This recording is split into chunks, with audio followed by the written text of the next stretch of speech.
Hello, everyone. Hello. Welcome to Thursday's Champs Challenge. Thank you all for coming. Wonderful to see you. Shadim will be joining us in around 15 minutes or so. And yeah, so we're back to Champs. It's been a little while. Just a little quick refresher. Champs is about our parties here journey through Ronak-Adwil, which is a great magical domed city within the Hexagon's, world that we're building and growing. And yes, it's a world filled with adventure and excitement. And right now, it's filled with chaos and destruction, as the forces of Malagard are, they're no longer hiding. This great evil has reared its disgusting, horrifying head and has assaulted the city in full force, taking down most of its defenses. But we're not even there right now. We are a little bit off. We're in the hometown of one Christopher Kringla, and he has whisked us away there in search of a better means of transportation and maybe a little bit of help. But instead, they found more trouble brewing. And so I'd like to give our players a chance to introduce themselves and their characters, and then maybe we can all do a little joint recap and just shoot the shit. And by joint recap, I mean you guys recap, and then I will fill in where you guys fucked up, and you guys will remind me what I've forgotten. While you smoke a joint. Well, it's not a joint because I'm inside my parents' house, and I have to be respectful, so just the vape for me. All right, I like it. Brent, please. I'm Vesper, a 666-year-old vampire modeled after the Alucard himself from Helsing. Except all my clothing is black for trademark reasons. I'm an artificer gunfighter, and I think last time I was enjoying a wonderful sleigh ride with my good friend Bob. Or my new good friend Bob, I should say. Yes, you and Bob were plunged together into an icy blizzard where you were fighting these small green ghouls, which I think you guys have surmised or have found out that it's the Luton being turned in a much similar way that the ghouls in Ronak-Adwil are beings who have been turned into these ghouls. These Luton have been turned into small, green, furry ghouls called Grinch ghouls, and you were slaughtering them by the dozens until you engaged with Perched, being Chi's cousin. So, Chi, maybe you can go next. My cousins did. My name is Chris Kringla. Usually a jolly fellow, but well, last time my pal Bushy sacrificed himself for me. Pouring out for Bushy. Yes. Oh, sorry. I am a human. I wear a red cloak and a red hat. My name is Chris Kringla. I'm a wizard bard, and my cousin turned on our whole city, and we had no choice but to dispatch of him, thanks to a finely placed bullet from my dear friend Vesper. But as God said, we've still got trouble afoot. Indeed. So next, let's go to our friend Mr. Gar Nassar. Hello, my name's Gar. I'm a blood hunter monk, trying to kind of figure my way out around Ronak-Adwil. Came for the monastery and honestly haven't spent much time there.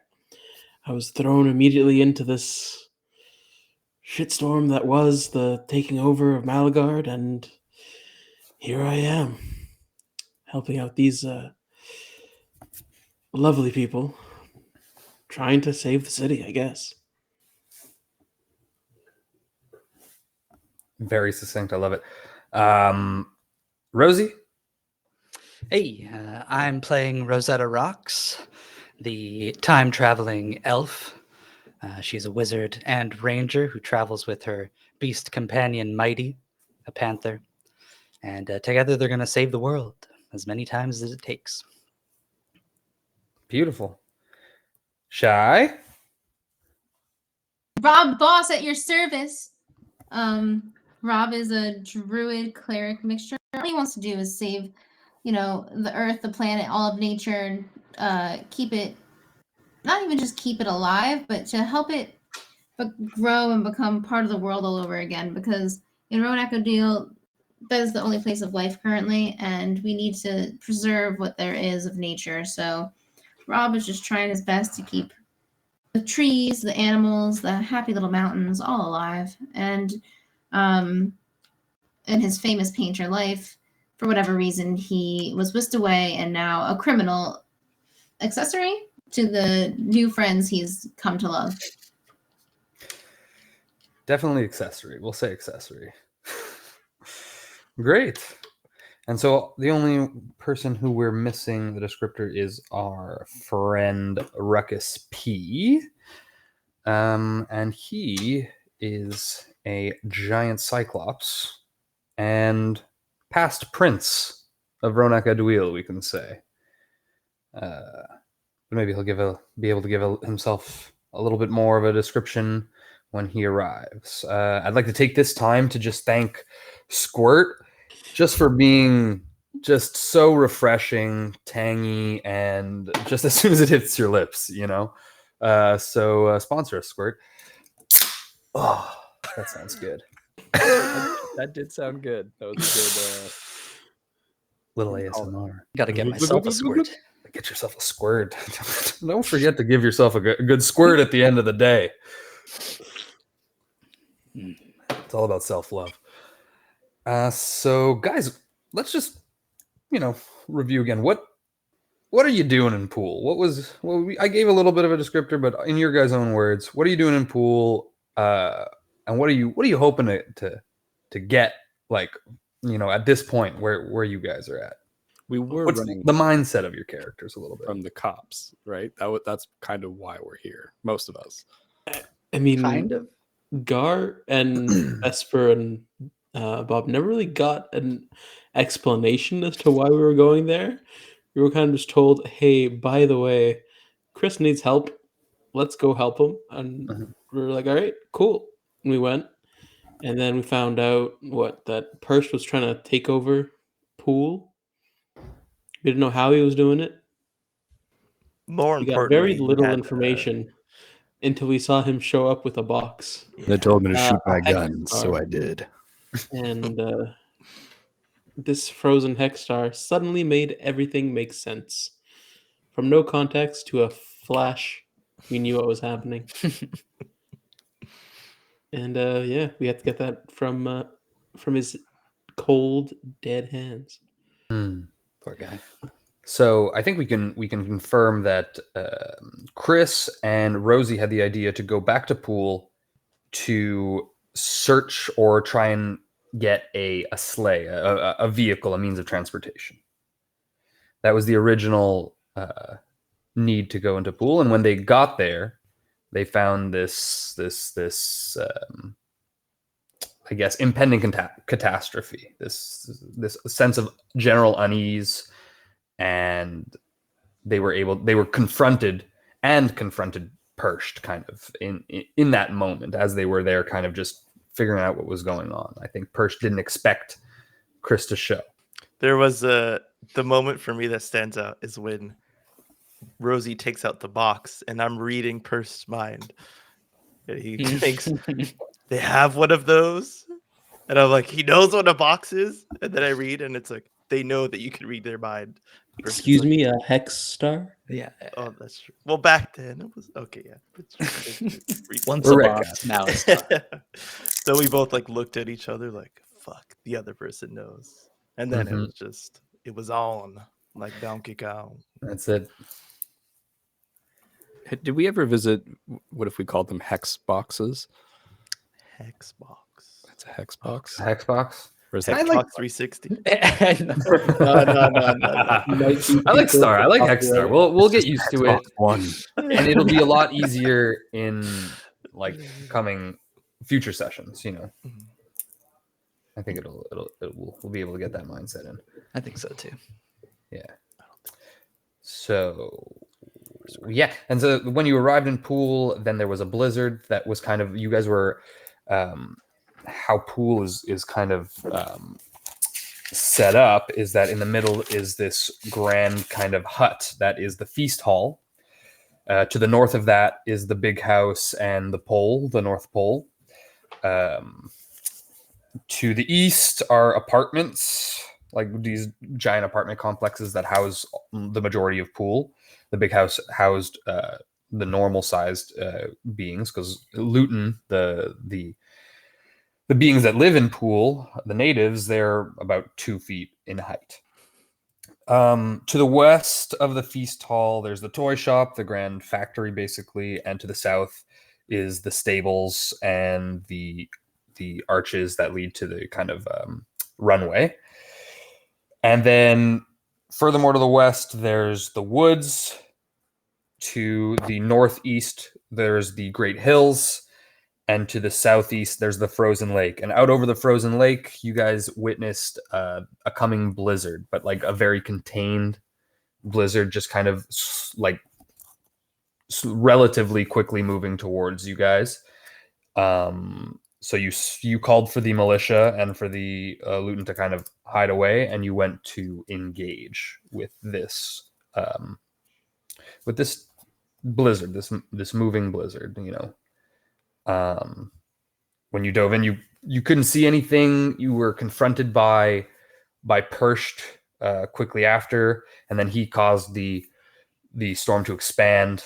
You guys were ambushed constantly by these green ghoulies and forced to fight back, choosing to save as many Luton as you can. I think for a lot of you guys, that was one of your goals, was to try and help the militiamen, which you were able to save like a small group, but most of them were lost in the storm, and it was hard to find them. So at this point, you guys are standing in a small pocket within the blizzard. That is where you're basically in a crystal ball, like a snow globe, where this pocket, it's not these crazy winds whipping by. It's just like a nice, cool, like snowfall. And of course, you're standing on the lake. There's cracked ice all around you from the battle. Some of you are kind of like floating on like pillars at this point, even like that are just like left in the ice. Fuck. And Percht is in front of you, Chris, on the ground. He's kind of like slumped over, almost a downward dog style, but like face first. After You know getting what I shot mean? by my gun, he's face first. Yes. Okay. He got shot, and you could see like he was still standing, and then like he like took a step forward and collapsed, and then just kind of like face first and like crumpled. So his ass is kind of still in the air a little bit. I'll flip him. I'll make him like presentable for a moment. Flip him on his back. Yeah, Flatten sure. him So you're gonna push him over. Do you want to roll me a perception check or a medicine check? Yeah, I think instantly I'd think medicine in case there's a chance. Mm-hmm. 7. Okay. You think he's dead. He's rolled over. He's got like he's missing like his left eye and like a huge portion of his skull, and just black like ichor is oozing all like pooling around him and like freezing as well, kind of like crystallizing. And you kind of like roll him over, and you see kind Can you roll me a perception, anyways? Yeah, sure. Is anybody else close to the body? They can also. I Yeah, know can Rob I- was for sure. Yeah, I think Rob was next to it. I was Six within feet 5 away. feet of it. I was Can we move attacking. closer to it? Ooh, natural. Did he shrink? 20. Yo. Natural 20? Yes, sir. Bam. Okay, so with this, you kind of like check him over.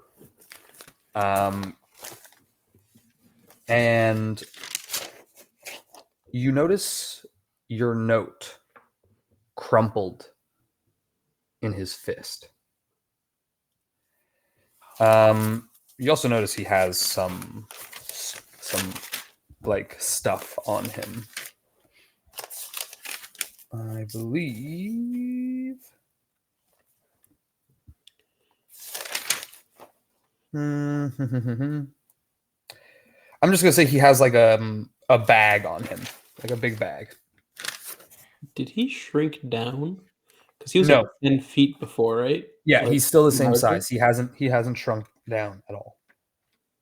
Does he Just, have like, a- clambering over his body? And... Does he have a spell who book has on him? the hex star right now? Like, who grabbed it? Technically, Ruckus. Rock, yeah. Ruck has it. Okay, I want to talk to the hex star holder and essentially, somebody stop this storm. And as you say that, you notice that the storm is slowly subsiding, and you also notice that the remaining ghouls are fleeing. They're running in from where you guys are. They're running north, and you guys are out over the frozen lake, which is to the southeast of Pool. So they're running towards Pool. They're running towards the Great Hill. Okay, I'm gonna go and sick mighty on them, and sort of like he'll sort of I don't know, stalk them The hunt Yeah, as is they on. run. Yeah. Cool. So you're gonna use Mighty to kind of like follow them and find out where they're going. Rudy, give him some air support. Do you see the Luton? Yeah, you do start to see Luton. You see the group. They're like 200 feet from you, or 150 feet from you, but they're like moving towards you guys. The small group. I think there were 4 remaining. The little veterans, Yeah. and around you, you could see pockets of survivors, looking haggard.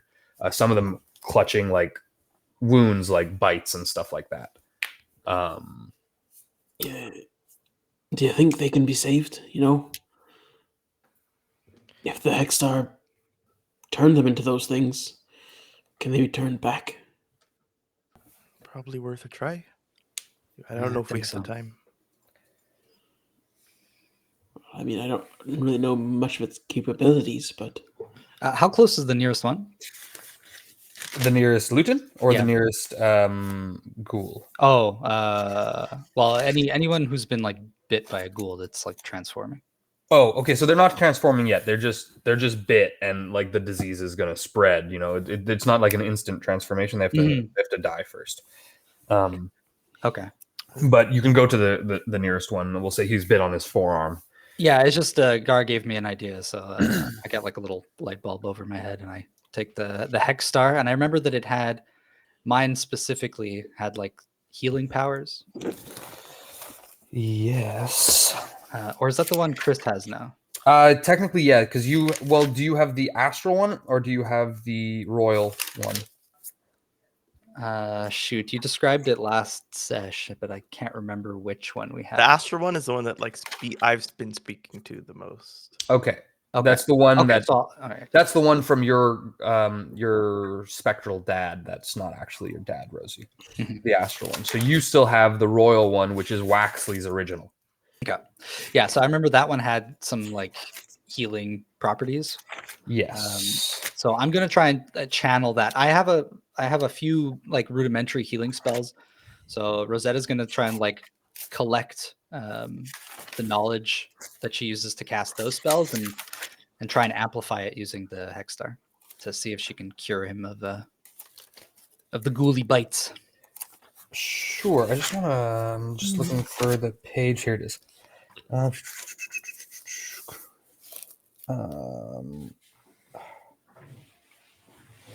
Okay.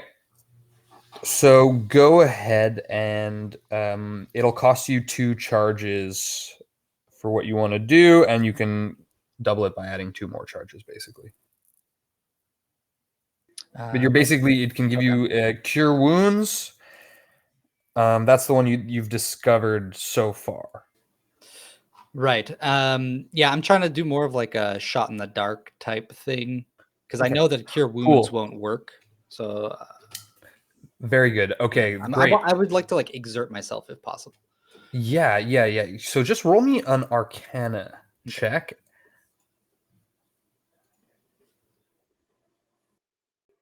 18. Beautiful. Okay. You kind of feel your connection with the hex star deepen, and you feel its sentience kind of touching yours. And its magic. You've been using it for a while now. So you're starting to get really in tune with it, and it allows you to realize a few new tricks up its sleeve. So for 4 charges, you can now cast Greater Restoration. Yes. You seem to feel as though the mother box has more potential. Sorry, this hex star, Jesus Christ, has more potential than what you've been using it as. Yeah. But it needs it. You need to find an outlet for it, a way to channel its power. Okay. And you can also tell that it wants to be like it wants to be connected to the other boxes. It wants to reconnect to the other stars. Okay, that's a good clarification because originally I was under the assumption that the father that was not my father had like forced the hex stars together. But that kind of that chain that's an interesting. It's interesting. Okay, I'm gonna keep that in mind. Like you don't have to. There's no obligation. Like it is its own entity, but like it's not with this exact hex star. Like you can tell with at the very least with the astral one, like it likes being combined. Let's take a sip of squirt here. Give me a second. That's good. Quick script. Yeah, so that's what you get for right now. Oh, you also get the ability for 2 charges to basically breathe underwater or in a vacuum. Oh, sick. So you can cast that for 2 charges or 2 of your spell slots. So that's all you get for now. And so I just I will use those 4 slots, the 4 charges to Greater Restoration. Cool. This Luton, and then seeing it work, I'm going to. It will work. Whisper in my mind to the hex star, like, "Thank you." Yeah, and you can tell that this Greater Restoration is even greater than a normal one that you would just be able to cast. Somebody like a cleric would be able to cast on your own. This is like a deeper magical power that and you've basically gotten it early enough that it has been able to now reverse the ghoulification, let's say.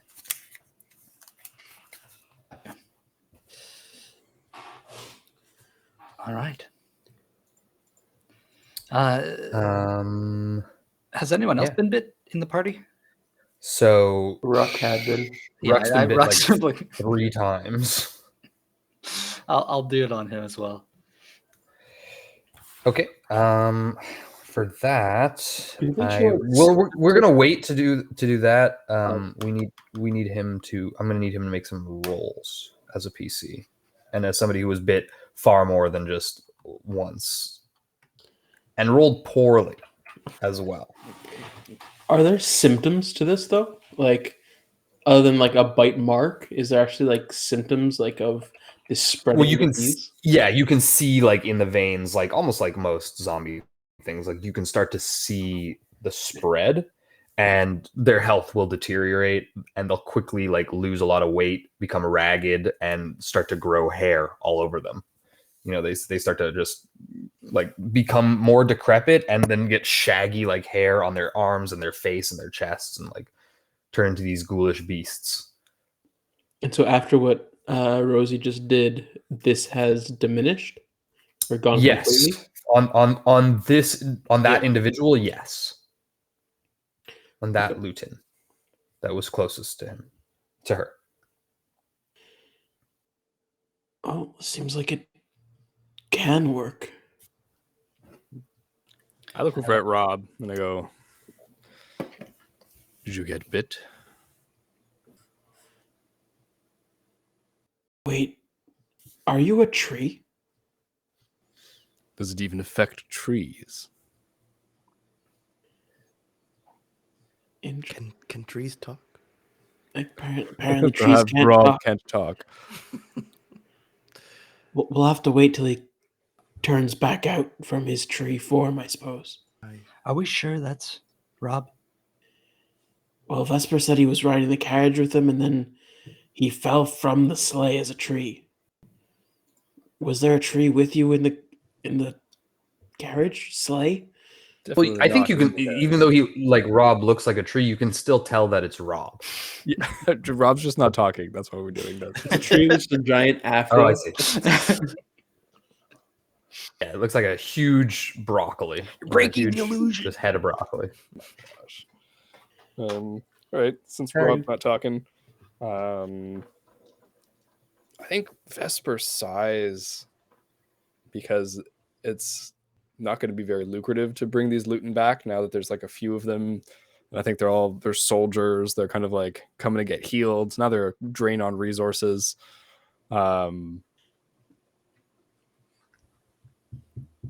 How's the carriage looking? Carriage, it's taken some scuffs, but as a powerful magical artifact in its own right, it still works. You can tell like it took a hard landing, maybe, but the reindeer seem in good health, and like it's floating kind of like a few feet off the ground. Okay. Chris, They all are. how long do you think it'll take us to get, well, in the direction of the ghouls? They're going for that large hill. Let me think about that. Well, that sleigh was a lot faster than any of us could actually move, so don't think it would take that long. Do we have a chance of alerting anyone at the other end or catching up to them potentially to finish the job before they spread the disease? I'm not sure how long exactly, but it's much faster than these things. That's for sure. But I think we'd have to leave pretty soon. I mean, if you're trying to leave his body here. we could- First, I'm gonna cast just like a frostbite on his body. Cover it in frost. Roll damage. Actually, no, he's passed out, so it's max damage. So yeah, you see as you start to, he's like his one eye kind of opens at that last moment as you're casting this spell, and he starts to. What? He's still alive? Not anymore. Just failed 2 death saves. Healing word. Chris. Torture. You try to healing word him, but he just looks at you. Chris. What? Chris. What? Get up. Come close. Come close. Okay, I go close. Stab you. I go close. You know, one of his hands is frozen, frostbitten, and like just curled up and like decrepit. Like it's is also full of like bullet holes and slashing wounds. Like he's clearly like he's rolled over, but he's not in good shape. You're trying to cast healing word on him, but it's not. It doesn't seem to be working. You can try and find out why, but Well, he said come Push it. closer, so I'll immediately go closer.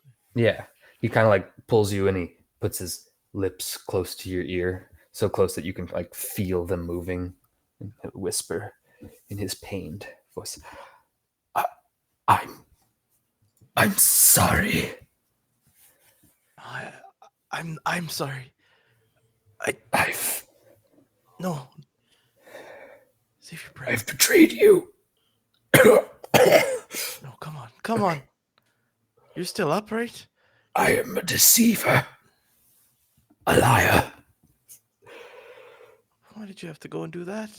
It's always meant to be so. It's in our blood.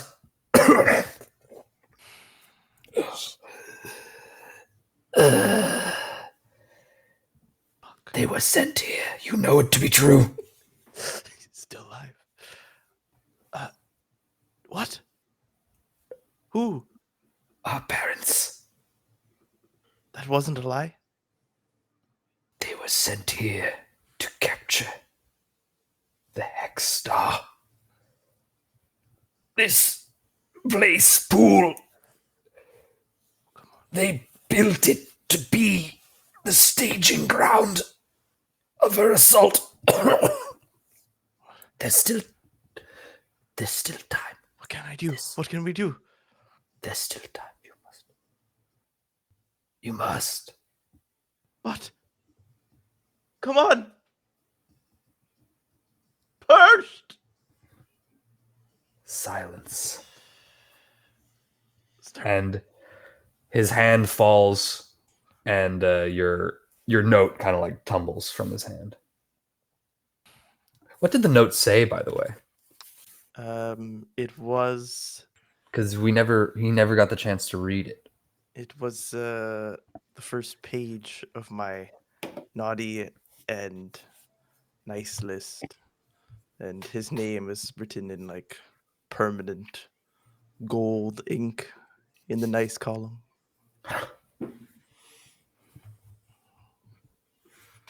Wow. But I guess I was right about that.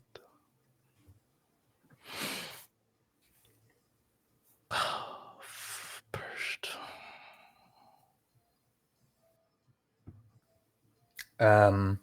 As this happens, you kind of like finally like get up and try and brace yourself and come to terms with what's happened.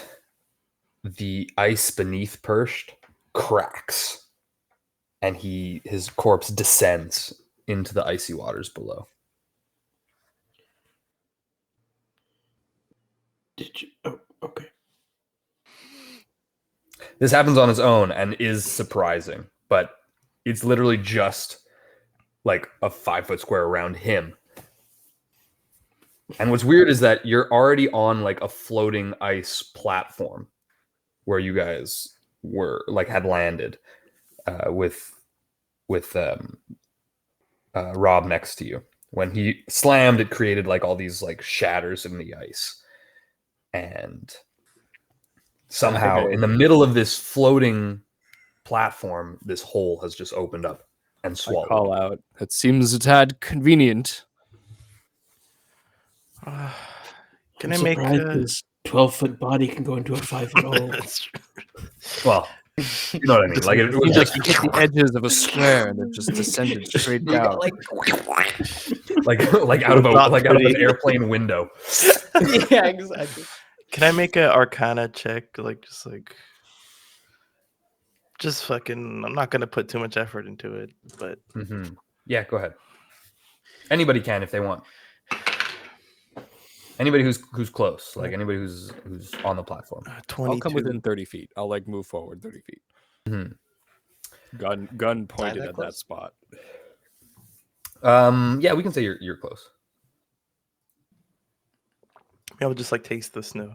22 Arcana for me. Don't eat the yellow snow. So with the 22 is great. With the 22, you notice that the ichor that was pouring out of him is like, as the hole like drops, you can see it like almost like climbing back and receding into the hole.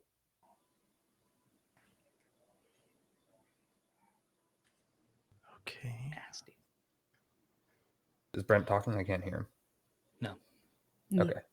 It's just lagging on He's my trying to screen. get away. Trying to hide my mouth so you don't know when I'm talking. Beautiful. Is everything all right, Chris? I don't think anything's all right, Gar. We don't even have a moment to rest. We have to deal with these ghouls. We can mourn Just think later. of the rest of your people. Yeah? Yes. Can somebody get Bushy? I don't want to leave him out here. So the other militiamen are gonna Can they pick him up? yeah, they're gonna like, they've all kind of grouped and have approached you guys. And you see as they're approaching, they see Bushy's corpse, and they kind of like, a bunch of them like get to their knees, and they're like kind of, no, and all comforting each other. They're all, some of them are performing like emergency surgeries because you're not greater restorationing everybody, right? And you're gonna save some for Ruck, I assume. Well, Ruck looks pretty far along. You said So it's because he's got 2 bites. So one is far along because he rolled really, really poorly on it, and the other one is curable. Okay. It's too late. Yeah, I think I see he already is probably kind of hairy, so he probably looks really bad. I am gonna use it on the other Lutons though. I think the one that I originally used it on, I'll tell him. Could you gather the others that have been bitten as well? I'd like to take a look at them.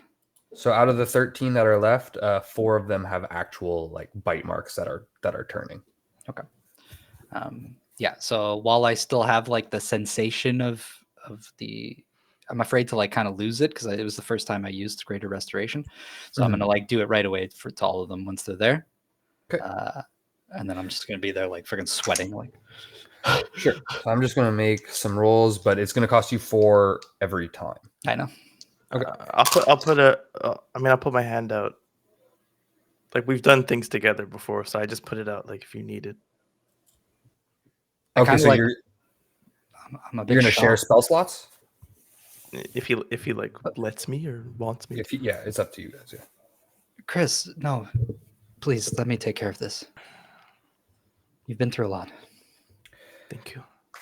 So of the 4, 1 is incurable, and your Greater Restoration does not work. Okay. I just And so they I'm sorry. they remove his leg above the knee, that right there on the spot. Oh my. Okay. Oh. All right. Oh. I'll help them remove the leg.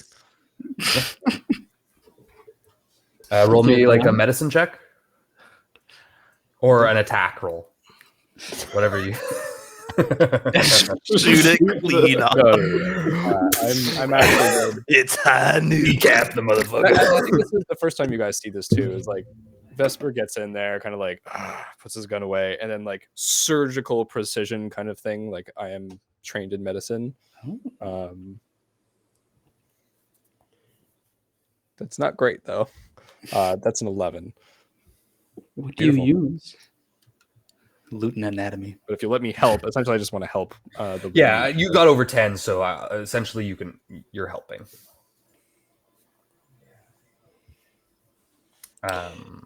Yeah, so you make it like so that after the cut has been done, you clean up the wound very well and stitch it up so it's nice and cauterize what needs to be cauterized and blah blah blah. I know my way around blood. So the other Luton who are still kind of like have their faculties, they're going to start putting together what's it called? The things that you carry people on that are injured. Not a Stretcher. tourniquet. Yeah, like stretchers.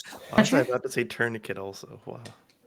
Yeah, like a stretcher. So they start to build those stretchers, and they say, you know, we'll get everybody back. Please be safe. Let's say what's his name? Hold on one second. Is Bob back? Yeah, I'm here. Robbie. So you see this Luton who his name is Frosty, and he's kind of the one who's taking charge right here. I've got your hat, Frosty. I haven't lost it. Thanks again. The hat. The Oh, one yeah. yeah. Yeah, I made that for you. Wow, it's been so long ago. It is really good to see you, by the way. Yes. Under Listen, different circumstances. We'll take care of the injured, and we'll bring Bushy back. You guys go do whatever you need to do, and we'll make sure Humphrey secures the city. You know, it should be fine. Hopefully, Perst is gone. I can't believe he's gone. Wait, you can bring him back? Who? Bushy? Perst? No, I just bring his body back for Oh. the service, and all the bodies back. You know, we're gonna try and recover as many as we can. You're a good man. You're a good Luton. But first, we gotta bring the injured back. So we're gonna head out. Appreciate you guys. Please, we'll come back as soon as you can. Just be safe. You too. Shake his hand. I love you. I love you. Are And we they going all- after those They others? all kind of give love you. everybody who I can love gives you. that salute. I love you. I love you. I love you. I love you. I love you. Oh, I love We're you. all saying it to each other. I love you. And I love you. My God, Vesper grins wickedly. So we're not going after those other ghouls that ran? I think We are should. going after the ghouls. We have a sleigh. Shall we depart? Post haste. I look at Bob. You're coming with us, I assume, at this point. Of course, we have a realm to save and nature to preserve. He'll gesture all of the land that he still very much enjoys looking at. And you can see that he's definitely doodled on his palette, little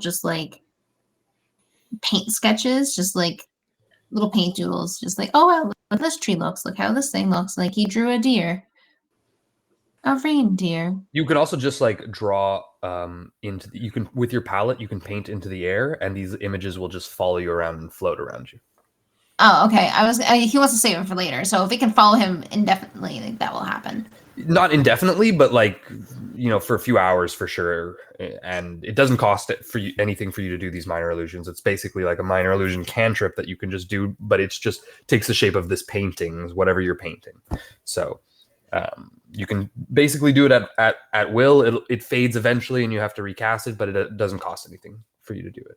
That's just the flavor of it. Okay, well, if that's the case, then yeah, Bob's drawing multiple deer, the little houses that these beings live in that are totally new and weird to him.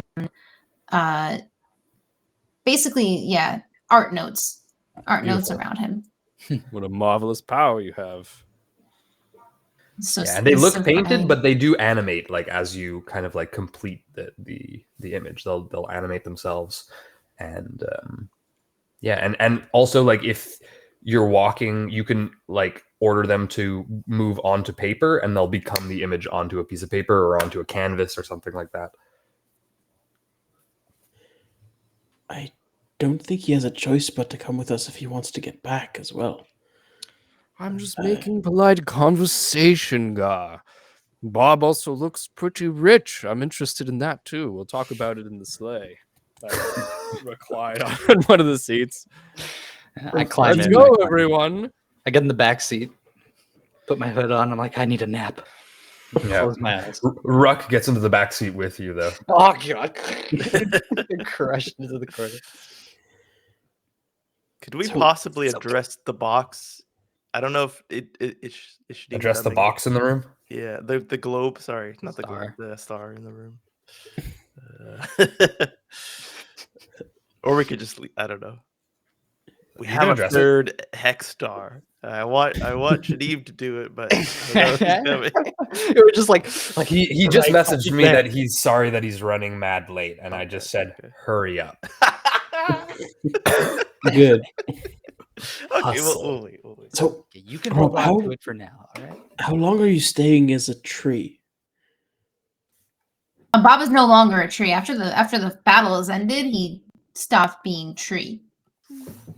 Yeah, like the bark kind of like recedes into like natural skin, and your hair color changes back to its normal hair, and you Knows kind how to of pick and he fixes shrinks. his hair.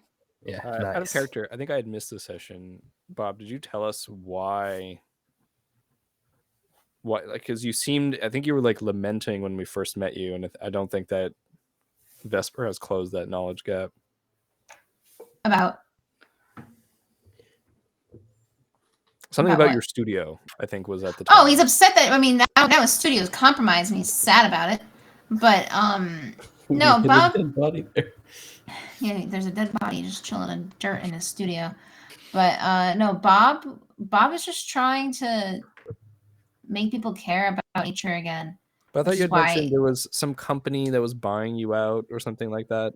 Yeah, the same company that you guys were investigating ended up buying the studio that was doing his show, bought out his show, and kicked him out essentially. So he was doing street work essentially on his own, but still famous because he's well known and super successful about it. But like, he's got a gripe with them because how dare they do what they did and disregard the beautiful world that he was painting. Yeah, so Sarasuko bought out DNN, the Dome News Network, and they ousted a lot of old like figures figures of the city who were on DNN, and this happened soon after the disappearance of Piproot Smith, this purchase and kind of like liquidation of all the assets, and all the letting people go and stuff like that, and putting their own kind of people, the Sarasuko people, into the news. So they offered Bob a terrible like severance that was just more of an insult than anything, which I don't think Bob would have even accepted just out of principle. And yeah, Bob's been like kind of activisting, I think, ever since, and kind of standing up, talking against Sarasuko, but also just preaching about the need to love the planet and love each other and just be kind. So that means if Sarasuko was replaced, I assume we're on the sleigh as this is happening. If Sarasuko was replaced by yourself, Bob, then you'd be in charge of the DNN. Bring your show back online. That is something I would very much enjoy. Wonderful. What a coincidence of goals and ideals. And Bob like scoots away from Vesper, just like shifting away.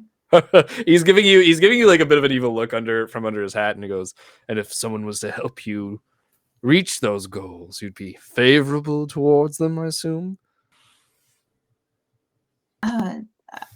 I guess so. I do. Wonderful. Okay. Well, isn't this so nice, everyone, that we get to help Rob achieve something so great as to replace Sarasuko? Hagar, I elbow you. Yeah, you need help getting back at Sarasuko. We're doing exactly that. Getting back at him. So no, Something come else to help focus us. on, Chris.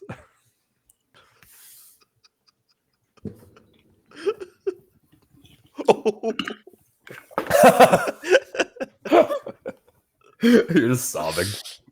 That's good. So That's sad. real good. But it's like Um, freezing on my face and my beard.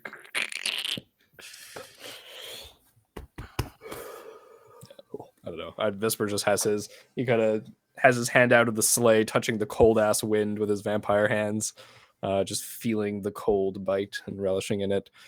Yeah, I think you all visibly see Vesper plotting how Rob joining us might be a great and wonderful thing. A boon. Beautiful. So you guys are flying in the direction of the ghouls. Peter, how far you have like a general telepathy kind of sense with Mighty, yes? Yeah, so because he also counts as my familiar, technically I can see through his eyes, but it has to be within 100 feet. Okay. So right now I just had him go tail them, and maybe we'll spot him while we're flying, because I could always summon him back to me, so it's not a big deal. Yes. Yeah. Well, basically, if you're flying, because that conversation and then healing them and healing Ruck, like healing him as much as you could.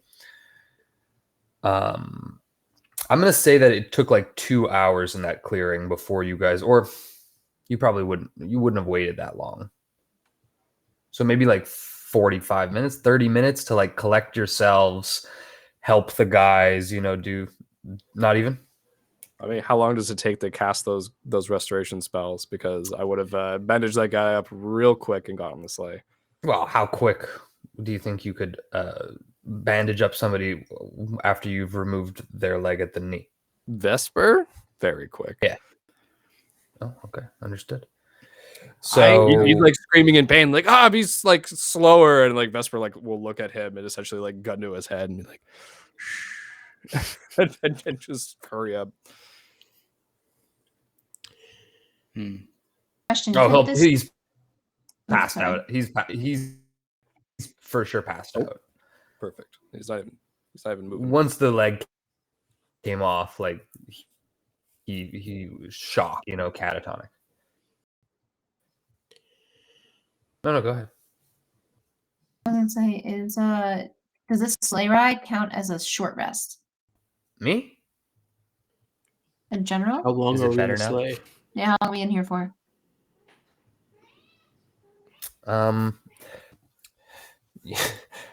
So it's 200 feet is the movement, right? All my notes got 200, deleted from that 250? session, so Okay, let me find them. yeah. I thought it was something I like wrote it 300 down feet or something somewhere. ridiculous like that. There's no. Because I gave it. I think it was speed 250 boost, feet. I thought. Yeah, you didn't end up giving the sleigh the speed boost. You gave Chris himself the speed boost, I believe. I think it was on a separate paper. I'm gonna say 250 feet for now, because it was on another paper that I don't have with me, Sounds about right. unfortunately. But so it's going to take you 12 seconds to catch up. Nice. Wow. Oh, So, and because Rosie can see through Mighty's eyes, basically like within 5 seconds, you can see through his eyes. Mighty's a boy in this world? Yep. Okay. So you can see through his eyes. And you're able to find them very quickly. There's about 12 of these ghouls that are sprinting, dead sprint towards the hills. And Mighty, you also catch up with Rudolph. Rudolph will kind of like he'll kind of like almost like fall into line with the rest of them, but he's not harnessed in with the rest of the reindeer pulling the sleigh, I should say. So Mighty, you can see, is tailing them stealthily. They haven't turned to attack him or anything. He's not in any danger. He's following them a comfortable distance behind, and they are moving full out towards the hills. Okay. All right. Well, I mean, how are we? Are we going past them? Like we're just going to head towards the hills? What are we doing, Chris? Do we jump? Let's take a look around first. He said something about my parents that having some sort of plot, or our parents. If these guys are going somewhere, I can't rule out the possibility that that's involved. The last thing he said to me was, "You must," and then he passed. So he wants me to do something. I don't know what it is, though. Probably hurry, isn't it? Yes, that's part of it, I'm sure. But keep your eyes peeled. Look for something that looks unusual in this snowy landscape. I'm just gonna. All right. I'm just So we're going to just following them. Wait, are we not stopping for the ghouls? I think the idea was to follow them to wherever they were going. Yeah, I want to look ahead of where they're going and what's around us Yeah. before we. So you just allow Mighty to keep following them so you don't Yeah. lose track of them, and you're gonna go and try and scout out the hills. Sure. I'll tell you this, it's gonna take them. Well, I won't tell you that. It's gonna take them some time to get to where they're going. So you have some time to do some scouting. So everybody roll me a perception check. Anybody who wants to, or if you can think of something better or something else you want to do to try and find something in this unending white, rolling hills beneath you. These, it almost looks like sand dunes, but snow. Could I maybe do Arcana instead and look for magical signatures or symbols or? Yeah, I'll say that you're holding the astral box, and I'll say that you can you're trying to use it as a magical ping, like a magical sensor, almost like detect magic, but you'll just cast me an Arcana basically through this, using this as a spell focus, and I like it. yeah. Come on, you've never failed me before, Dice. Yes, you did. also First time for everything. straighten up, you shrimps. We got a posture check. Oh, thank you. I already did, okay, and then I immediately crunched over again. Do it again. 14 Arcana check. 14. Yeah. Do you need help? I'll use lucky on that. I really want to know what's up. 7 perception, by the way. So Like So that's bad. 26 You perception. see- Oh, that's much No. better. 29. That is much better. With the 29, you sense there is magic everywhere in Pool, obviously.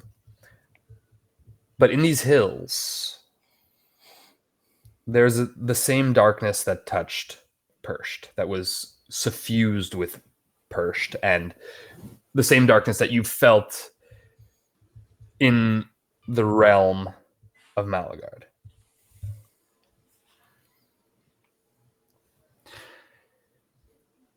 You are able to pinpoint a precise location within these hills. Oh, shit. But you won't be able to take the sleigh there because of where it's positioned within the crags of this, of these kind of snow hills within the creases. You can land close enough that it'll be a short hike, maybe 20 minutes, 30 minutes hike. What if we each get aboard a reindeer?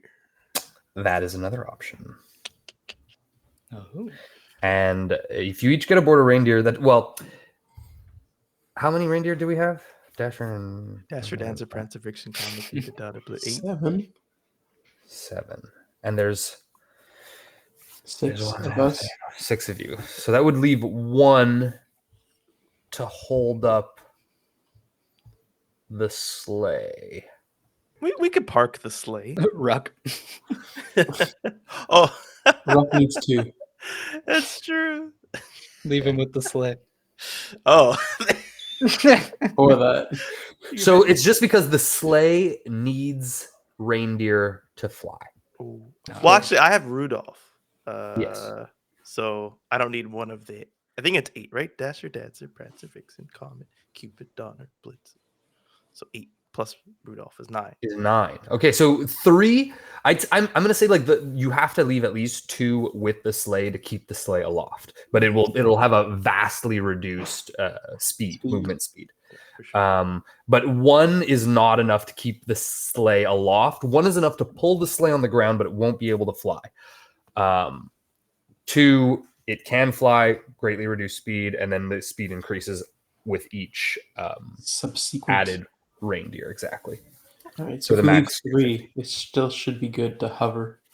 In Yeah, the should be air. good to hover and can carry you could leave Ruck Ruck. in the sleigh with the 3 reindeer.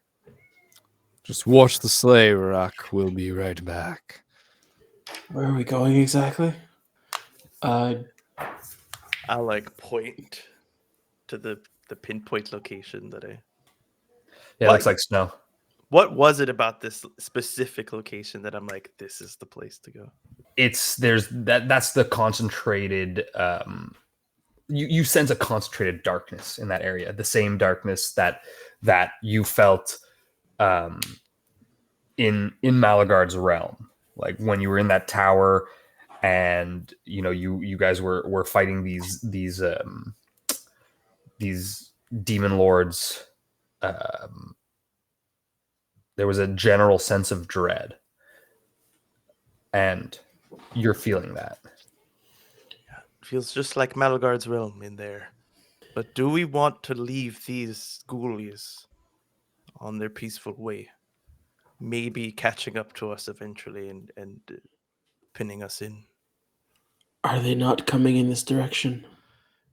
Yes, but like, should we dispatch them first and then go see what's over there? Or just go right away and hope they don't catch up too quick? Unless you want to you want to keep somebody here to keep an eye out on whatever's here while the others go dispatch. Ruck will do that. Don't you, Ruck? It's decided. We could always just shoot them from the sleigh. I don't think they'd be able to do anything about that. But why don't we Purpose see is exactly fine. where they go? I know we have a general idea of where to go, but they could just lead us exactly where we need to. What about time? Yes. We have to hurry, according to Persh, to Chris. I don't We'll know. be squandering it just to shoot some ghouls. I mean, I'm not opposed to it. I like the idea of Ruck staying behind, to be honest. He seems like he needs to let off some steam. He's been pretty quiet. And you know Ruck. He's always humming. He stopped humming. But does that mean you're not going to wait for Mighty to catch up?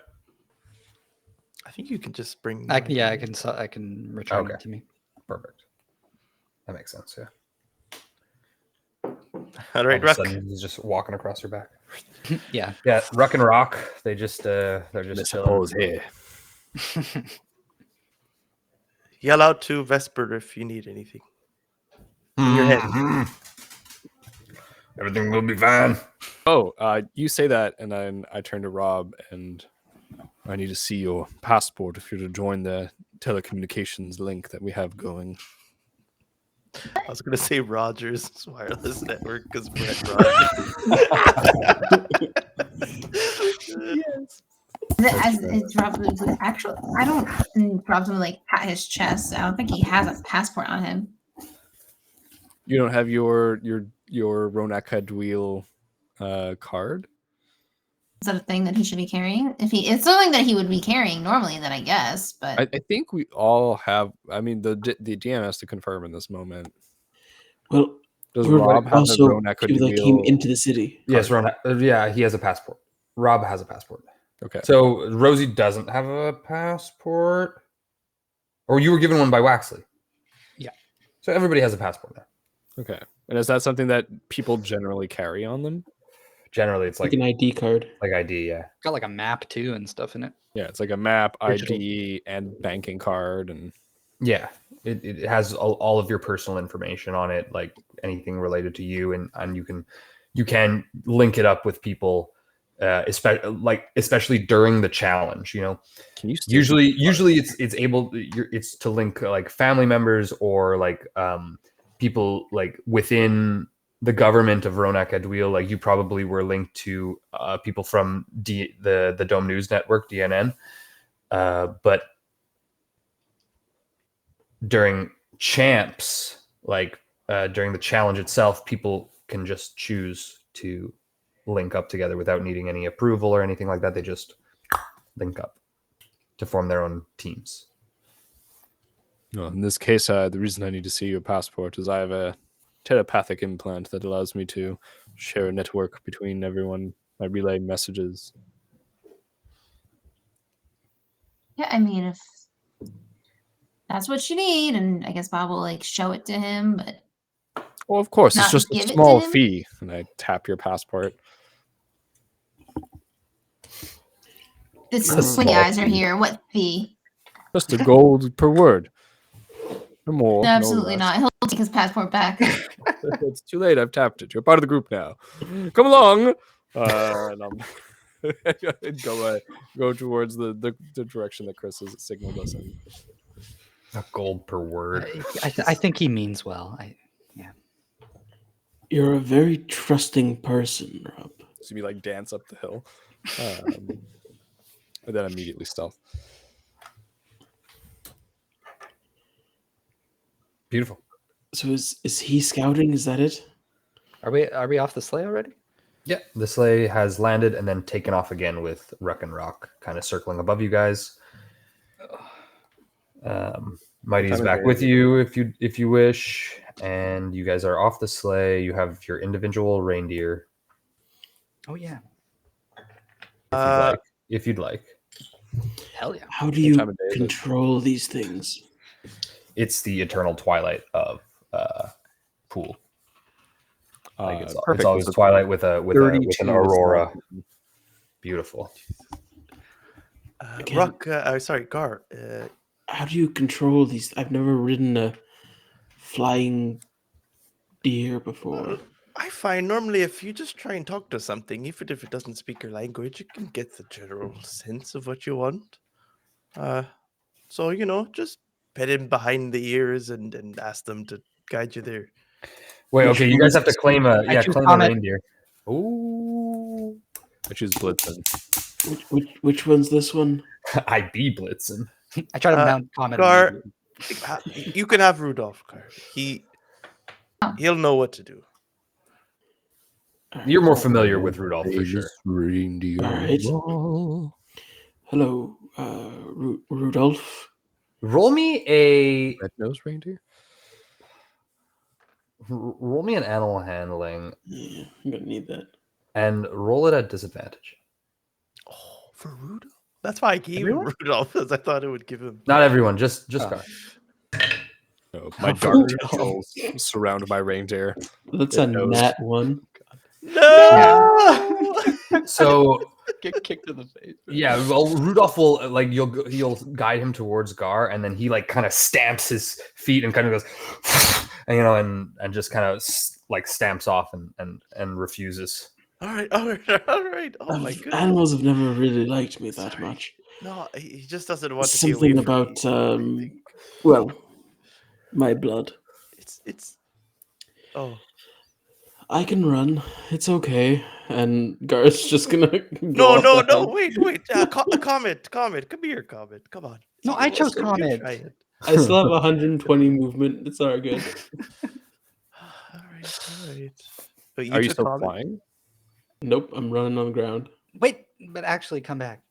Wait, okay, so if Dasher is still available, Bob is going to hop on Dasher and catch up to Gar and then whip out his like a flourish with paint, a brown paint, and just like paint the fuck out of Gar with brown paint. That's How fast can these reindeer go? Cover him in shit. The reindeers are That's what I 60 was feet movement. What's Rudolph's speed? He has a it's speed jet faster coming than out that, from my behind. friend. It's 100 flying. Okay, Oh. so I'm gonna say that Rudolph is 100. These guys are 80 feet, 80 feet of movement. The rest of them, Rudolph is a top tier. 50, Up to your 50 reindeer? walking or whatever. 100 flying. Yeah, so they're 40. 40, 80. Nice. Wait, so it's 100 feet. He's 100 feet dashing.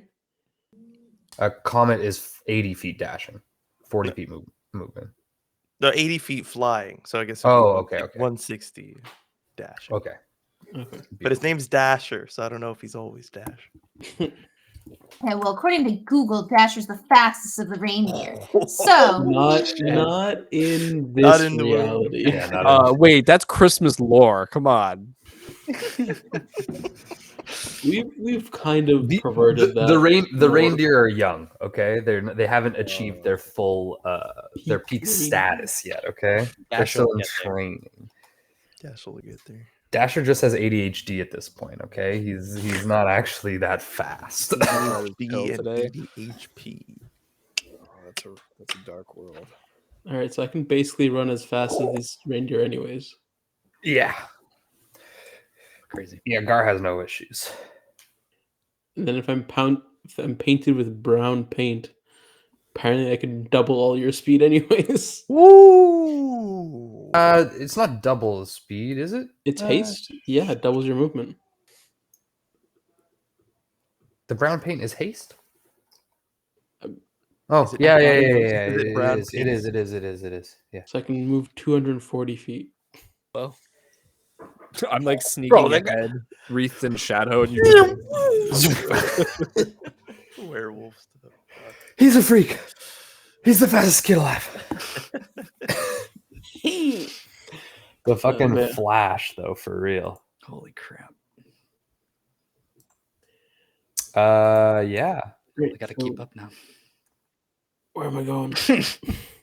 Okay, Follow no, me. that's it. I'm sorry. I'm checking again the paint palette. The brown paint increases your movement speed by 20 feet. Okay. Okay. So I can move 160 then. Nice. Still crazy. Still pretty nuts. Yeah, still the fastest kid alive. Still a freak. So you guys are traveling. It doesn't take you very long with the reindeer. Maybe like 5-10 minutes to find the source of this this evil, the sense of malign and despair. You're moving atop the hills, and you kind of start to wander down one hillside. Pool is directly behind you. You can almost make out the glittering of the lights in the giant pine trees. Now that the blizzard is gone, you see the pool in the distance, but as you kind of descend deeper, the light and the natural light of the aurora starts to fade, and like the walls of the hills kind of like almost come out of nowhere and creep above you. And this path that was a snowy path turns to stone. And you guys kind of turn a bend and come to this great iced cave mouth. That looks like our destination. Yeah. I'm gonna check my Cronid real quick. Sure. Can you take a peek inside? Let me just that was a good question. Oh baby.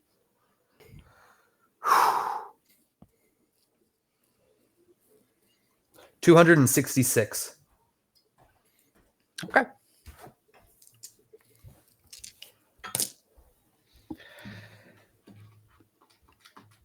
Yeah. Can I take a peek inside the cave?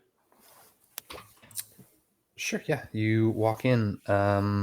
It seems to be a winding path descending into the mountainside. Your Go breath, your breath is like it hurts to breathe for how cold it is as you enter into the cave mouth. Just a little bit cold, a little bit chilly. How far ahead is Guard than the rest of us? I'm just at the mouth of the cave, but Yeah, but like how far behind are we at this point? If you were going kind of quick. Well, you guys are moving 80, so you're same yeah. same Well, speed if you're all on reindeer. Yeah, you're all on reindeer, so you guys are right behind him. It's still incredible because he can match pace with magical reindeer.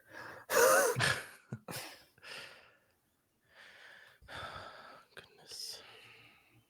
All right, So, yeah. well, if no one's gonna object, guess I'm gonna go in. Well, I mean, because if I catch up to you, then I'm gonna say I'll go ahead first, stealthily. All right. Okay. Take mighty. While they go in to do the thing, I think I'm gonna have Bob summon treants.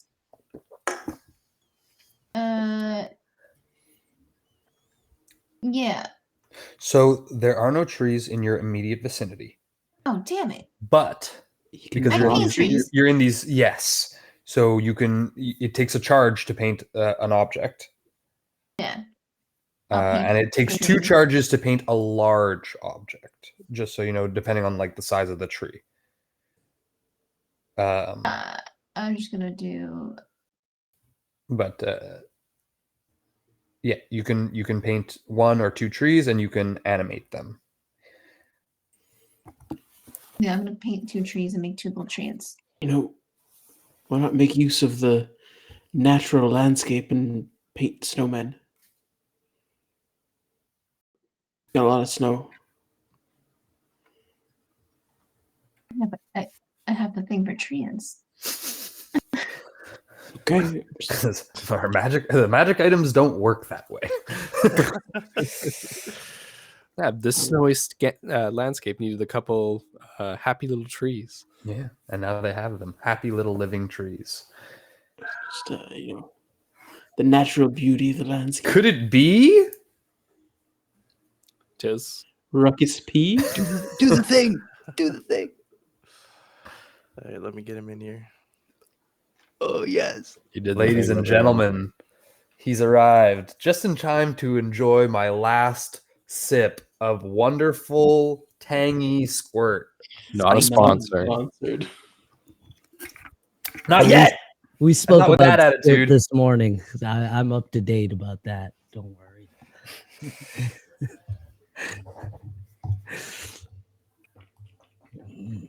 I resent the implication. Sorry, I'm late, boys. I'm gonna catch Ruckus P back up on the trajectory. Please. I don't even need it. You're guarding the sleigh. Beautiful. Yeah, you're flying in the air. There's 3 reindeer left attached to the sleigh. You and Rock are in the sleigh. A bunch of green ghouls coming. You're away. Yeah, there are 13 green ghouls coming. Your hold on, wait. Head, even its arm, odd, its leg, that's odd. So your leg has been fully healed, but your arm is still fucked from the bite. And there are 13 little ghouls on their way to intercept your friends. And you're flying up in the fang. And you do know that the sleigh has weapons. The present bombs. The present bombs and the candy cane blaster. Gatling gun. Come to. Like, oh, what was I doing? Oh, I'm flying. Ooh, time to clean up. And if I see a group of them, I'll drop some presents. You don't see them yet, but you do know that they were coming this way. I'm ready. But they were coming on foot, so and you guys are all on this super fast sled and the reindeers. So for now, you're just kind of hanging out. You can decide to go for them or not to. But yeah, do we want to fill them in? Did we fill them in? Am I just too high to remember? Fill in on what happened, what he's missed. What do you remember from the last session? We finished. We took out Perched. With Perched. I remember I was gonna pick up the box that he had, You do have the box. And then pretty much that's it. Where like guess it was like winding down, or the storm is still whipping around. It's pretty much all I remember. And Storm has subsided or is subsiding, and all the Lutons that survived are making their way back. The to storm school. was subsiding as you left that area, and you moved out of the area of the storm entirely, I'll say at this point, into the hills. okay, hype. Yeah, no, I'll just be on standby to help out. Should I see any ghouls? You do have the box, so if there's something you want to do in regards to it, you can think about that and let me know. Yeah, I think I'll just be talking. to him. Everybody else, okay, just talking. You're looking a little dirty. I'm gonna clean you up. Rubbing it down with a rag. Oh, box. So we're just gonna go back quickly to the everybody in the cave, the mouth of the cave. You're all. It's so cold that it hurts. It doesn't damage you, but it fucking hurts. Like your eyes themselves feel like they're freezing over at some points. Just like you have to constantly blink and try and like keep them warm, and it gets colder and colder as you go down. How is it scouting in the cave? So scouting in the cave, it's cold as fuck. It's dark, very dark. I think you can climb on walls, so you're probably doing that. Yes. Yeah. I'll walk on the ceiling as I come in. Yeah. Way easier, way stealthier. But like, It is a winding cavern, and it is straight for 100 feet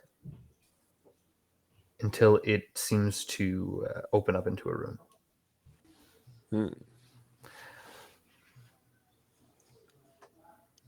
Now, your stealth check? What was it? 32. 32. Yeah, okay. Well, fuck me, right? the rest of y'all? Okay, I just being back. I guards only came roll- Scouting ahead. Yeah, I'm scouting ahead, and I'm telepathically letting them know, like 100 feet until the first room. So if you guys want to like come in, or I'll just say, if you want to come in like 50 feet, then, or 70-ish feet from behind where I'm going to be. I mean, Gar would want to get there in one round if he needed to, so he's going to be up a bit further. Are you moving stealthily, though, or are you running? I'm not running. Well, what do I see? What do I see before I, like what's going on in this room? I'll be moving into the cavern. Okay, so you guys are just moving slowly behind Vesper, but not like waiting for his. Yeah, waiting for his cue. Can I start casting a spell that casts a minute long to cast? Of course. Okay. Please prepare your spells. I'm all out. I'm almost out. What's a spell? Fortune's What do I see? Finger. Tell me what I see in this room. I'll tell you what you see. I'll read it. You see a very did you go to room 309? Was that in this? Is No, that canon? it wasn't. That was in season 1, eh? Yeah. Yes, okay. Well, as a player, I could tell you that you see a sight very similar to that in which Never in 309, so you have to re-describe this from Yeah, scratch. Zenma was not there. Okay, perfect. You see a mixture between a cavern of the occult and a laboratory. There are giant, like 10-foot vials with humanoid and different beings floating inside them. There seems to be like kind of scrap bits of toys and machinery strewn about this place. There are about 6 ghouls moving amongst these giant vials, these giant vats.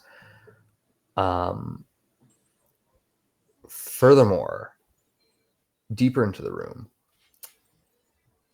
you see on the floor this flaming glyph, purple fire like intersecting. You could tell it's like it's not a star, but it's like a rune circle,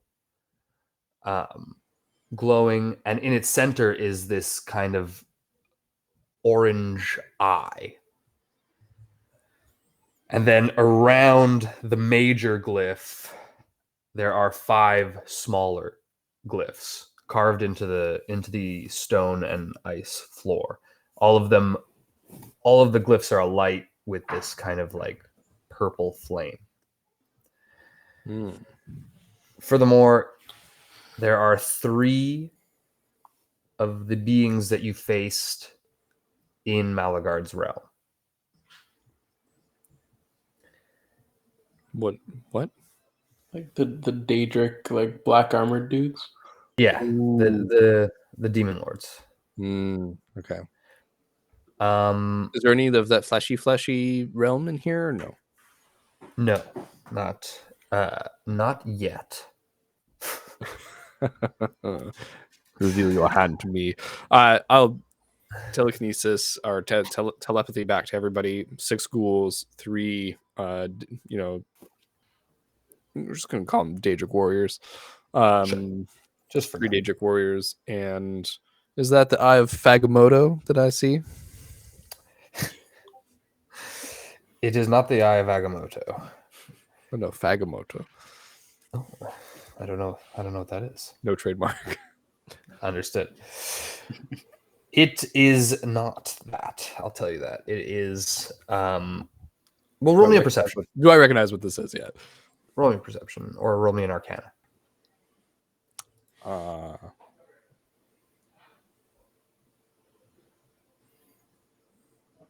Okay. Arcana that is. To see what this magic is. 21. Beautiful. Great roll. You know, and you innately feel that this is a pathway into Malagard's realm. And you can feel it's siphoning power from the nature of Pool. And you can feel it growing. And if you were to watch it for 2 minutes, you can almost think you see it growing. Yeah, I think immediately like I'm discerning the nature of this by looking at it. Maybe it takes like a minute and I'm like, oh, I think it's growing. And like the minutest movement, and I just signal to everybody, full assault. There's a portal to close. It will grow. We need to stop it right now. And I think that Vesper goes from lackadaisy, like, I'm just stealthing in and we're going to kill some people, to, oh, I need to stop a portal. Like, I need to stop the portal that Malagard's going to come through and kill me. Yeah. I look If at not Christopher. Malagard, then somebody. Start rushing forward. I think we need Gar. I think we need the 3rd box. If we're going to do something this big. What? Ruck? Should I You mean go Ruck? back and Well, get? does Ruck hear the message? I broadcast a message to Ruck as well. Maybe an ad for Ruck, like bring the sleigh, like don't delay. He can't. Bring the sleigh, don't delay. Bring the sleigh, don't delay. The sleigh doesn't fit into the Craigs. That's what you were saying. It does not fit. Damn it! I already used my. Be all right. ambush Get a ability. getaway vehicle. Yeah. Wait. So I got that 21 Arcana. Is there a perceivable weakness to the circle as I send this message off to everyone? So they're essentially around behind me. So kind of what I want to do is like sneak into a position where I'm, when combat starts, my first move can be to potentially jump on that. You think that there might be a way to mar the circles, but it would take would take great effort because they seem to be very intricately carved into the stone. Apart from that, there might be, I forgot to mention that walking into the room before you reach the circle, there is a podium, an empty podium. And that is the only thing that is like the fleshy substance like you were thinking of. Mhm. This podium is kind of like made of fleshy, and it almost looks like it's like not a hand, but it's got like tendrils, and it's like looking to grasp something. And this kind of like black fleshy thing kind of goes into the ground, and you can see it kind of like jutting up just under where the portal goes, like a similar flesh tendril just under the portal in the center of the circle. And with that arcana, you think that there might be another magical means. It's not your area of expertise necessarily, like dispelling things and stuff like that, I think. But you think there might be some way to magically end it, or there could be a way to mar the circle. Yeah. Well, demon magic, something I think Vesper would kind of know. Yes, and as such, you know that marring the circle would cause, if not would cause the, if it wouldn't cause it to collapse, it would at least halt its growth. Mm-hmm. The portal. Okay. Do I need to go get Ruck? Ruck would have heard this. I've messaged him. So if you say that, like I message, like go, like don't worry. And then I'm going to position myself above the circle, but I'm not going to attack or anything. Like I want to just, as soon as like people start bursting in, I'll roll initiative with everybody else because Vesper's already used his ambush ability for today, so I think that he needs to be kind of stealthy about this. Okay, great. You can roll me a perception and just give it to me, and then I'm just going to go to everybody else approaching. I want to see what their approach is. I want to talk to Shadim about how he is going to make it to you guys, and then I'm going to answer what you see with your perception check because you're like waiting there. I'm gonna stealth up to the door or the entrance. Just I was gonna run in.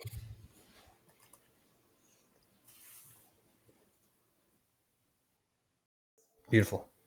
Gar's just going to charge right in. The rest of you can roll me stealth. Everyone if else you'd is trying to be stealthy. I'll draw the. Draw the eyes. Yeah, I'll be stealthy. So draw the eyes, and the eyes have it. I got a 16. I'm gonna have Mighty as like his little familiar form. Okay. I'll have him run in, and I'll go find a good spot, and he'll just like run in with Gar. Beautiful. 18, and I'll make sure that like most of the reindeer are at the foot of the cave so they don't come in with us and get destroyed. But I'll take Rudolph with me, as always. Beautiful.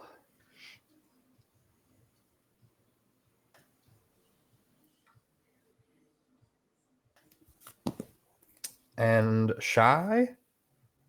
Are you stealthing? Yes, I am. I just got back. I was just making sure that's just a straight stealth roll. Yeah. Okay, so before I don't know that, if you have any magical stealth enhancements. I do have a stealth enhancement.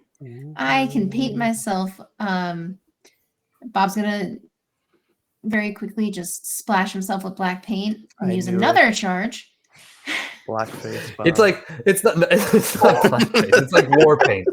These are war paints, and the color of the war paint is back. So it's like we all look like. I knew exactly where I was going, so I was trying not to say it like that. So fuck you. No wonder He's like, Cyrus. No wonder he got canceled. Yeah. Immediately. Okay, let's not disparage the name of Bob Ross. Okay, Yeah, not even leave in Bob this. alone. Leave Bob alone. The goddamn gem. Do anything. So I get advantage on stealth checks.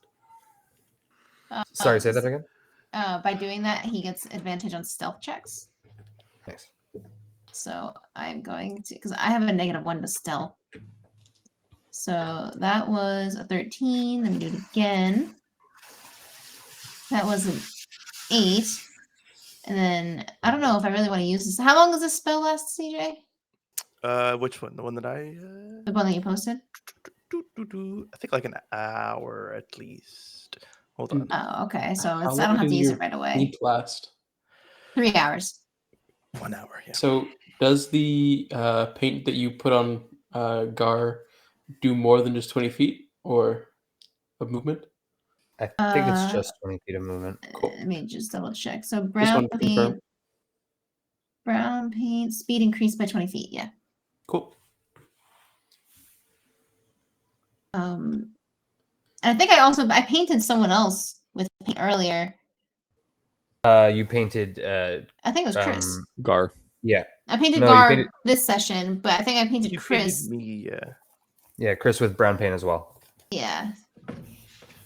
Fast I'm boys, painting fast. myself. Fast boys, and then yeah. So is Poop emojis on everyone. Everyone has poop emojis. Is 13 sufficient, or should I be using more assistance? It's You'll find stealth. it. Like you think you're stealthing with a 13. Okay, with 2 trees It's- behind him. Yeah. Yeah. So you think you're stealthing. Rosie, what was yours? I got it was either 16 or 18. 1 second. Where the heck is it? That's fine. 16. Beautiful. And Chris, you had said yours was, I forgot. 18, baby. Beautiful. Okay. What about Ruck? Ruck is not there yet. Ruck, what are you doing? You guys are in like some sort of cave. Mhm. No, I guess I'll wait. I guess I'll wait by the entrance with the sleigh, just to keep an eye out. So and the watch- sleigh, because of the path and how deep within like this kind of like the crevices of these snowy hills, you can't go there with the sleigh. Like there's this crevice, and then it gets to this cave. Yeah, exactly. We traveled for a little bit before we got there too. You guys had the reindeer. All right, I guess at the, I guess I'll leave Rock in in the sleigh. Cool. And tell him press this button. If you see any of them ghouls come, then point to the present button. Rock he is a turtle though. Yeah. There's a big old tortoise, but you know, Yeah. I figure he understands what I'm saying. You know, Understood. I tell him He everything. just kind of looks at you.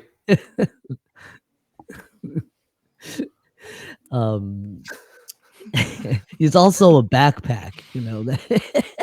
That's true. Yeah, I guess I'll And a shield. go down, go through and head towards and meet up with everyone. I'll be like, I got the box. I'm on my way. The star. The star. I got the thing. Beautiful. So you start to rush towards them. I'm going to assume you're dashing. Yes.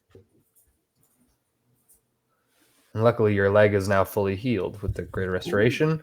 But I do need you to roll me a Constitution saving throw now that you're back as well. For your arm that is still kind of fucked. Come on, Rook. I got a +7. 21. 21. That's good. Cool. Delish. You are stable for now. Tapping. Somebody's tapping. Not me. It's usually me, but it wasn't me. Okay. So back to everybody who's in the cave right now.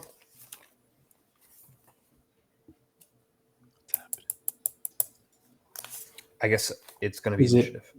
Yeah, we just go in straight away. Cool.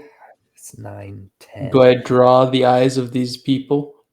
How are they like arrayed in the room? So basically, you walk in and there's like a pathway to where this this like dais or pedestal is, and then to the teleportation circles beyond it. Teleportation circle itself, this room is probably like maybe like 200 square feet or something like that, or we'll say like 200 feet across. It's kind of like a domed room. Pathway in the center leading to this like to this summoning circle, which in and of itself is 60 feet. Right now, the portal within it is only about 10 feet across, like in diameter. So as big as it can get is probably like 60 feet across. If the circle on the ground is anything to judge by it. And on either side of the pathway are all these kind of like tubes, and that's where there's a few ghouls that are kind of like flitting through the aisles where the tubes are, and they're just kind of like being ghoulies. But the Dremora will turn to you, and they'll kind of like bark out words in their harsh language, you know. I don't know what that means, but let's play. I'm gonna take out my sword. Yeah. You take out your sword, and everybody can roll initiative unless there's something else anybody wants to do at this point. I'm gonna say like Vesper, you're there. You've been watching, and I'll say you can do like a sneak attack, basically like a surprise round, because you've prepared to strike when your friends have entered. Yeah. And on top of that, I'll say you see movement on the other side of the portal. Like you can see into the portal, and you see movement on the other side of it. Yeah. Okay, if I'm allowed a sneak attack round kind of thing on a couple of ghouls, I think I will.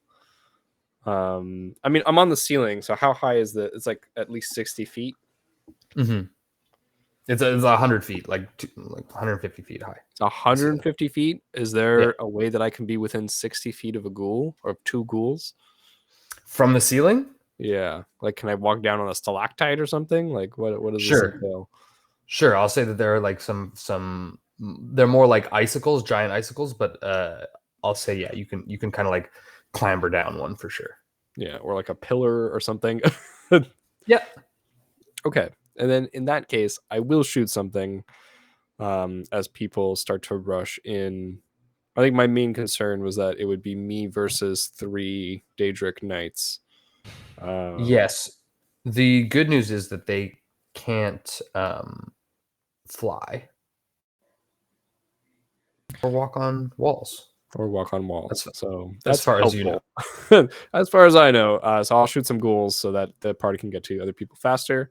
So I'll make an attack.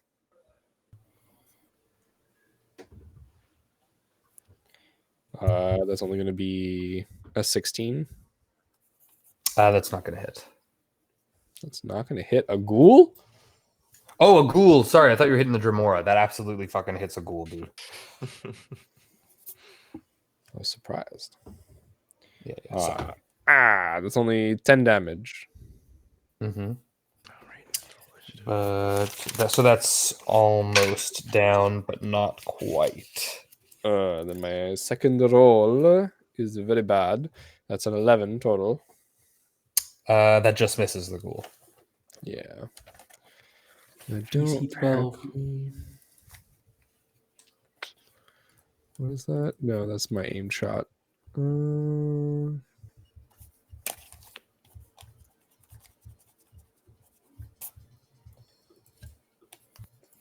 Yeah. Okay, that's my turn. Oh wait, okay. I was hidden for the first attack, right? Yes. So I'll do my sneak attack damage because I forgot that we homebrewed that ability this time. Mm-hmm. Equal to my Is equal to your proficiency modifier. You deal, and we just ruled that they're d6s, so that's going to be. What's our proficiency modifier now? God damn it. Should 4. be 4, yeah. Yep, 4. 10, 11, 12, 13, 14, 15, 16, 17 damage total. Okay, yeah, so it's that ghoul is done. Perfect. And that's my turn. Beautiful. So now we can roll initiative.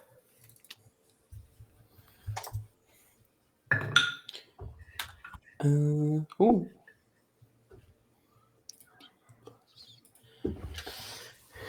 Cool. 23. Beautiful. 21.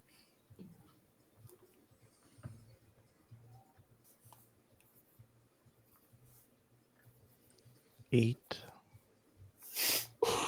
Sorry, I forgot where initiative is on the sheet. Perfect. That's 21. Oh, Rosie and So yeah, Vesper. Rosie and Vesper needs to. Who's got the highest dex? I think it's Vesper. Plus 5. Yeah, it's you. Okay. I got +4.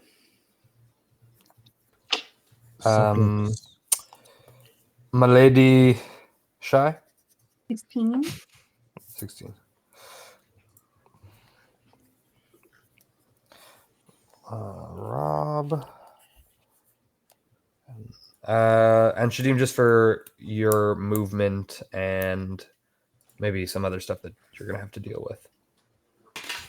Just for shits and 13. gigs. Can you roll me that initiative? 24. Damn. Nice first.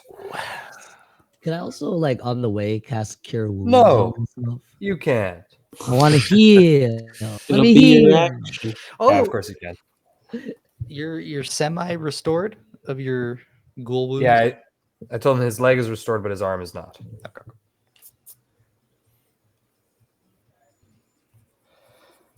So yeah, Ruck, you are for this turn. You're just going to be dashing. I guess kind of move towards them through the snow. It's because of your size. You're like sinking through, and it's not going to be difficult terrain, but it's not comfortable at all. Got squeeze. Yeah. So we're gonna go to Gar. Cool. So are all the 3 like demonic dudes bunched together, or are they spread out? They're spread out around the circle, and they seem to be like watching and monitoring. They were watching and monitoring the lines of power within the wards and glyphs. Okay. Are they closer than the other ghouls? No, the other ghouls would be closer.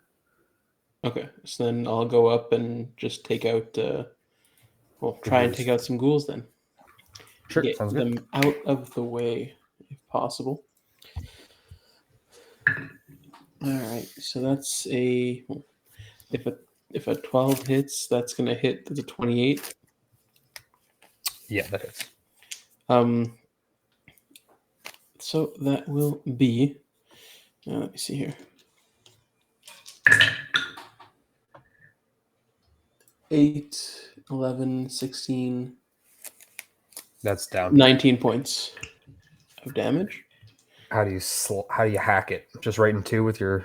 At this point, the ghouls don't really interest him, so it's kind of just like an offhand like backslash, and he kind of just like takes it out, Just walking by. desiccates it from like underneath his arm to the top of his shoulder. Beautiful.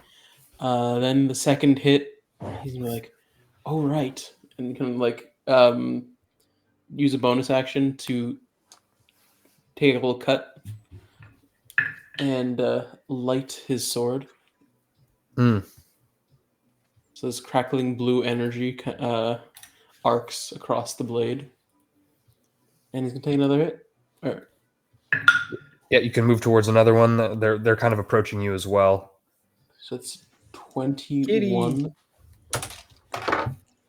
to hit. You already know. 5, 12, 21, 23 points of damage. Yeah, so that's another one done. There are already only 2 ghouls left and 3 of the cure marches. Is it okay if I Stop. bonus action hid at the end of my sneak attack?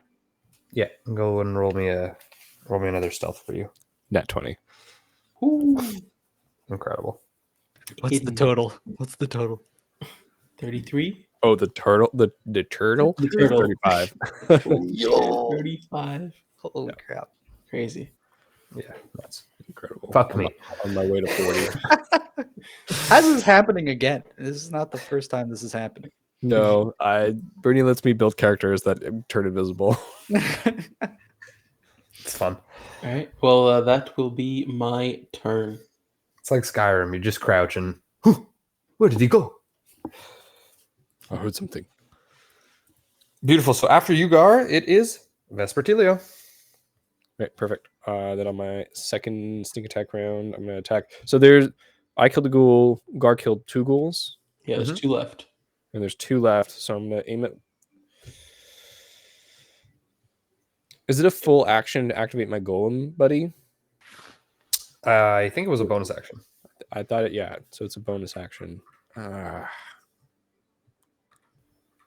You can take an action to do it if you want to. No, that's not what I need. If I bonus action summon him, can he stay up here on the ceiling with me, or does he No. fall? He falls. Plummets. Can he do something Yeah. before he falls? Sure. Because I What want. do you? So he's loaded with a spell. And the reason that this is useful for me is that it takes a full action for me to cast a buff spell on myself.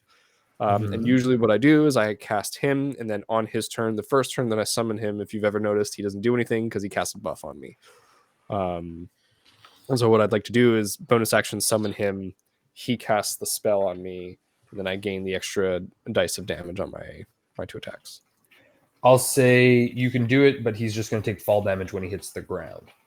Yes, that's fine. Okay. Can he fall on something? You can. I'll say you can try to summon him with that kind of accuracy. Roll me Arcana at disadvantage because it's not really meant to be done like that. Yeah, it's not like a sleight of hand to drop him in the right spot, kind of. Not really. Well, I'll allow it. I'll allow it, but still a disadvantage Still a disadvantage. Okay. because you're not dropping. He's going to grow, and it's Right. going to. So that's neat. That's either an 18 or a 17. Beautiful.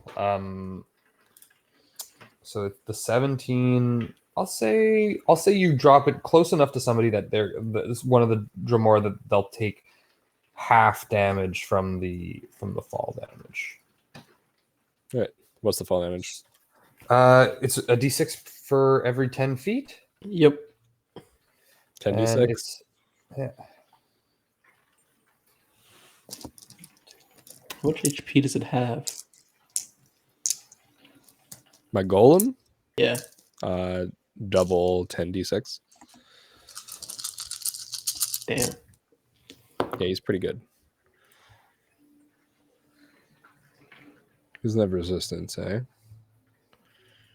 No. So that's 38 points of damage. Okay. Yeah, he crumbles slightly as he falls. Ooh, crunch to the knee.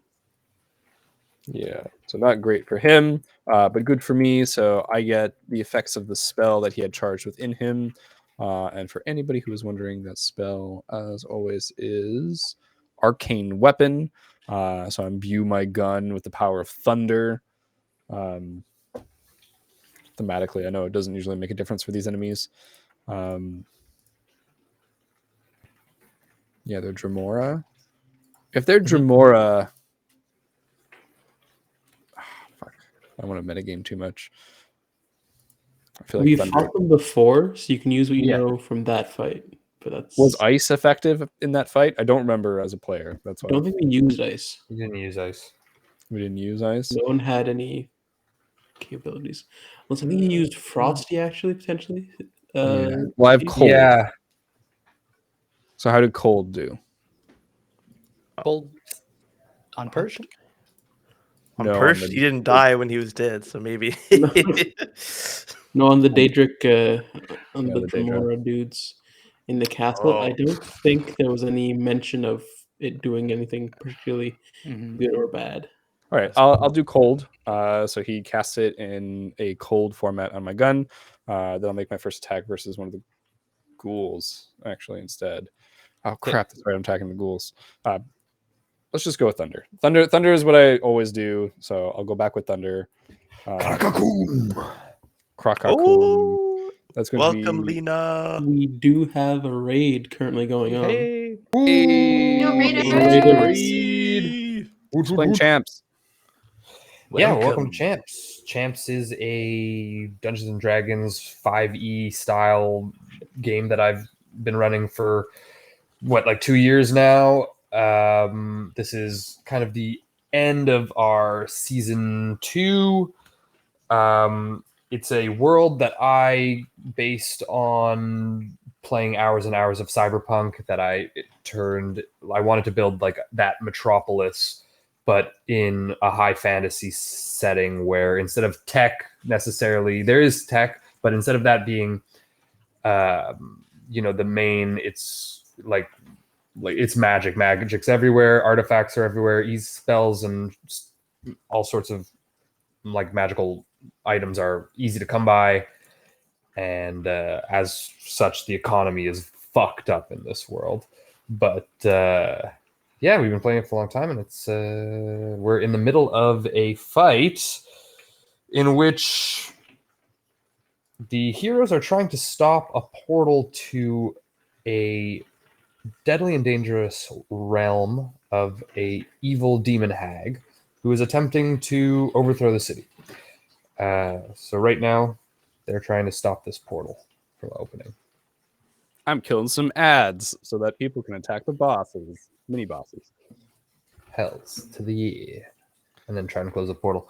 So yeah, make your attacks on those 2 ghouls. They're facing 19. like 3 Dremora right now, which are like, like from Oblivion style demon lords, like obsidian armor, gross ass voices, giant swords. And then they're also facing these small hairy ghouls that are green.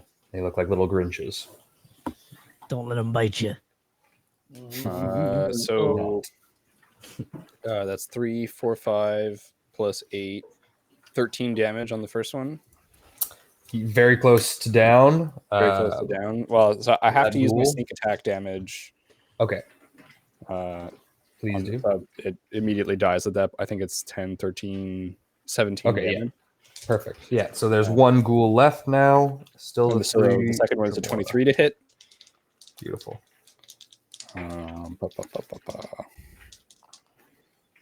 Did I have any more radiant bullets? Technically, I do have one last radiant bullet. So that's going to be a 6 or a 9. The D8, so that is definitely a 6.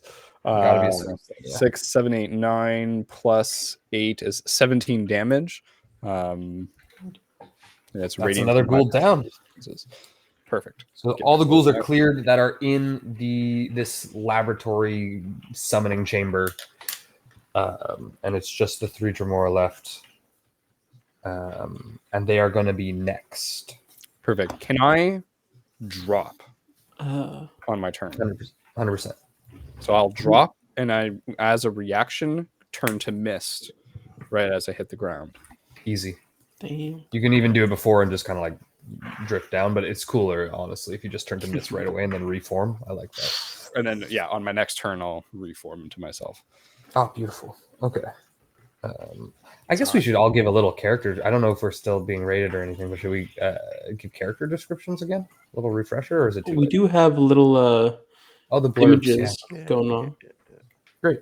Thanks, Peter. I'm not paying attention to chat at all. A As little I am combat. DMing. Go, go, go, go, go. So it's the Dremora. So the one I that think it'd be got Rosie hit, first, no? Yeah, what did they get for their initiative? They got 22 as well, I think. God damn. Oh, you 22. got 23? Well, Brent and I got 21, but Oh, he had 21, so higher, they should have gone he had the before. higher decks. Oh shit. Okay. But it's So fine. yeah, let them go. Let them go before me then. They're just gonna go in between you guys. They go when I say they go. So one of them is going to make 3 attacks with their sword onto your shield guardian.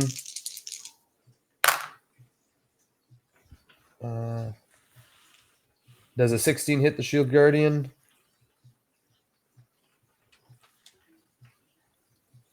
Vesper? Sorry, a 64? A 16. Oh, What the heck? Your shield. 64. I was like, what just happened? Yeah, A 16. 64 to hit? Malagard shows Oh no, up. sorry, 16 does not hit him. He has a 17. Oh, fuck. I'm not that high. I thought he had like a 13 or 14. Malagard This is way gets a better. 64. Yeah, that makes sense. Oh, what's her bonus? Okay. 58. What about an 18? An 18? An 18 Rolled like definitely hits shit. him.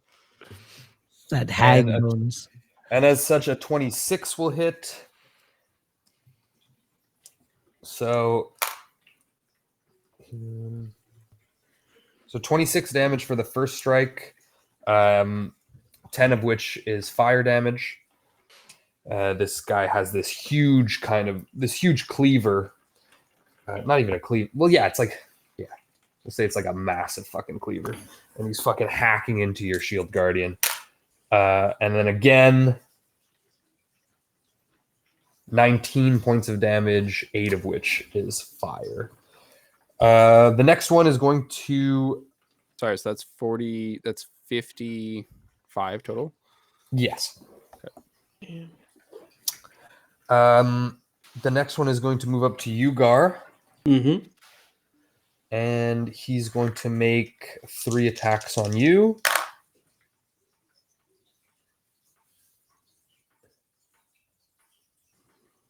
So a 25, That definitely hits. a 25, and a 21. Yep. Nope, that all goes through. Okay.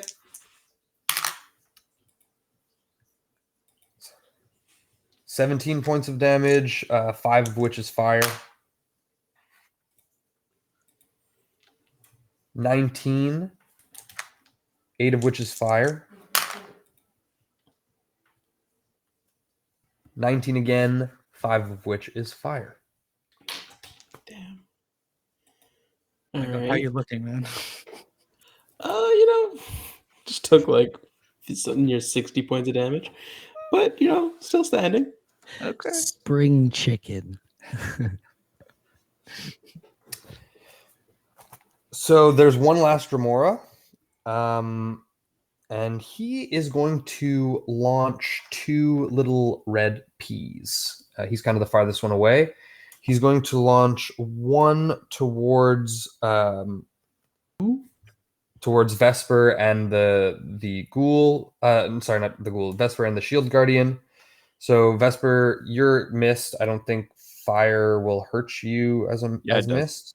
Okay, so you guys both need to specified roll. that these mists take damage. Oh, okay, cool. That's from the stealth cloak. That's not my vampire mist. Oh, cool. I thought it was a vampire mist. Okay. So just you and the shield guardian need to roll me a dex save. Sure. And Shy. Yeah. Bob Ross also needs to roll me a dex save with your two little trees. Okay. And a little flame, a little pea-sized flame shoots towards you guys. 15 for me. Oh, god damn it. And 15 is not going to succeed. Oh, then my guardian fails. Shy, are you in the doorway with me? I mean, Rob was following. Oh, I'm just wondering because the P went towards you, but if you're in the doorway as well, then I'm also gonna get hit, right?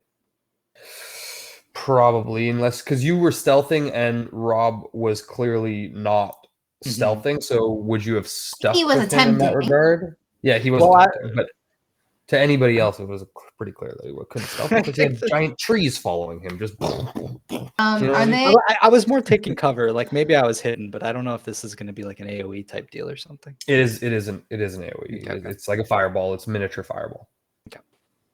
So I just want to make sure. So Rob had -1 to Dex, but so do the treants. So can I just roll Dex 3 times? Yeah, you just roll your dex save. Yeah, 3 times. Eh. And give me the answers. I want to fucking cry. Is that a 0? Yeah. I got a nat 1, but the -1 is a 0. I'm just gonna roll the other 2. Actually, no. You know what I'm gonna do? Use my reroll. Time out. I have. Oh, Okay. I'm using CJ's thing, and I'm rolling the first one that's a 0. I'm re-rolling it. it's true. She got 1 reroll. Cool. It's gone. Very nice. The 2. Just Vesper, for you and the Shield Guardian, that's 21 points of fire damage. Sweet. So that's 10 for me, 30 for him.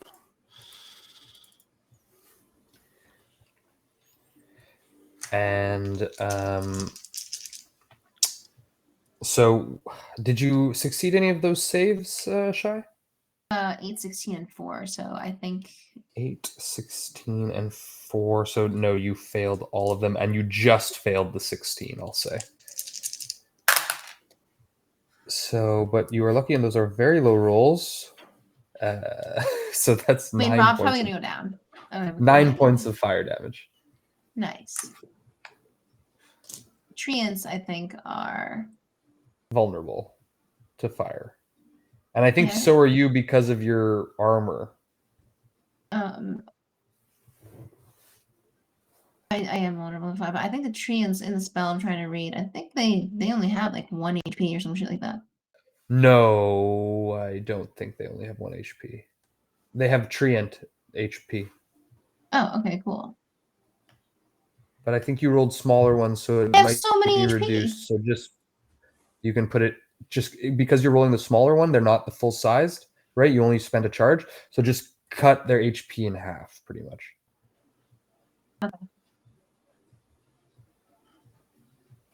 Um, Damn, that's a lot of HP. no, they. A treant, yeah. Something. So and then after that, it's going to be Rosie. It's Rosie. Okay. So there's the 3 guys left. That's it in the portal. Yep. Yep. Okay. All right. I'm going to peek in. I guess. Well, Mighty's a familiar right now. Guard has one in front of him, or are they just casting spells on you? No, I got one in front of me. Okay. So I'll go. Mighty, go help him out, and he'll run towards him. I'll use my action to transform Mighty to his beast companion form. And then as a bonus action, I'll have him use his ice claw to fire off 3 icicles at the Oh shit. Gamora or whatever it's called. Yeah. The Demon Lords. Daedra. Daedra. I don't know if we can take that term. No, we can't really take that term, but Oh, or Gamora differently. or Not another Daedra. It's fine. They're Daedra. It's spelled different. Magic with a Y, not an I. just call them like Dark Barons or Demon Lords. That's fine. It's good enough. The Demon Lords. The Dark Baron. The Dark Baron, the Barony of That's Darkness. fucking sick, dude. Dark Barons. How do they fucking talk? Oh, I'm the Dark Baron, I am the Dark Baron.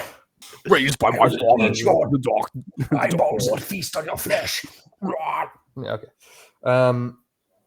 Okay, so each icicle on the same dude in front of Gar. That's 16 on the first one, 18 on the second one, and 18 hits? then 22 on the last one. 22 hits. Yes. Beautiful. All 3? 2, No. 3. 2. Sorry. I'm fucking deaf. 18 just hit.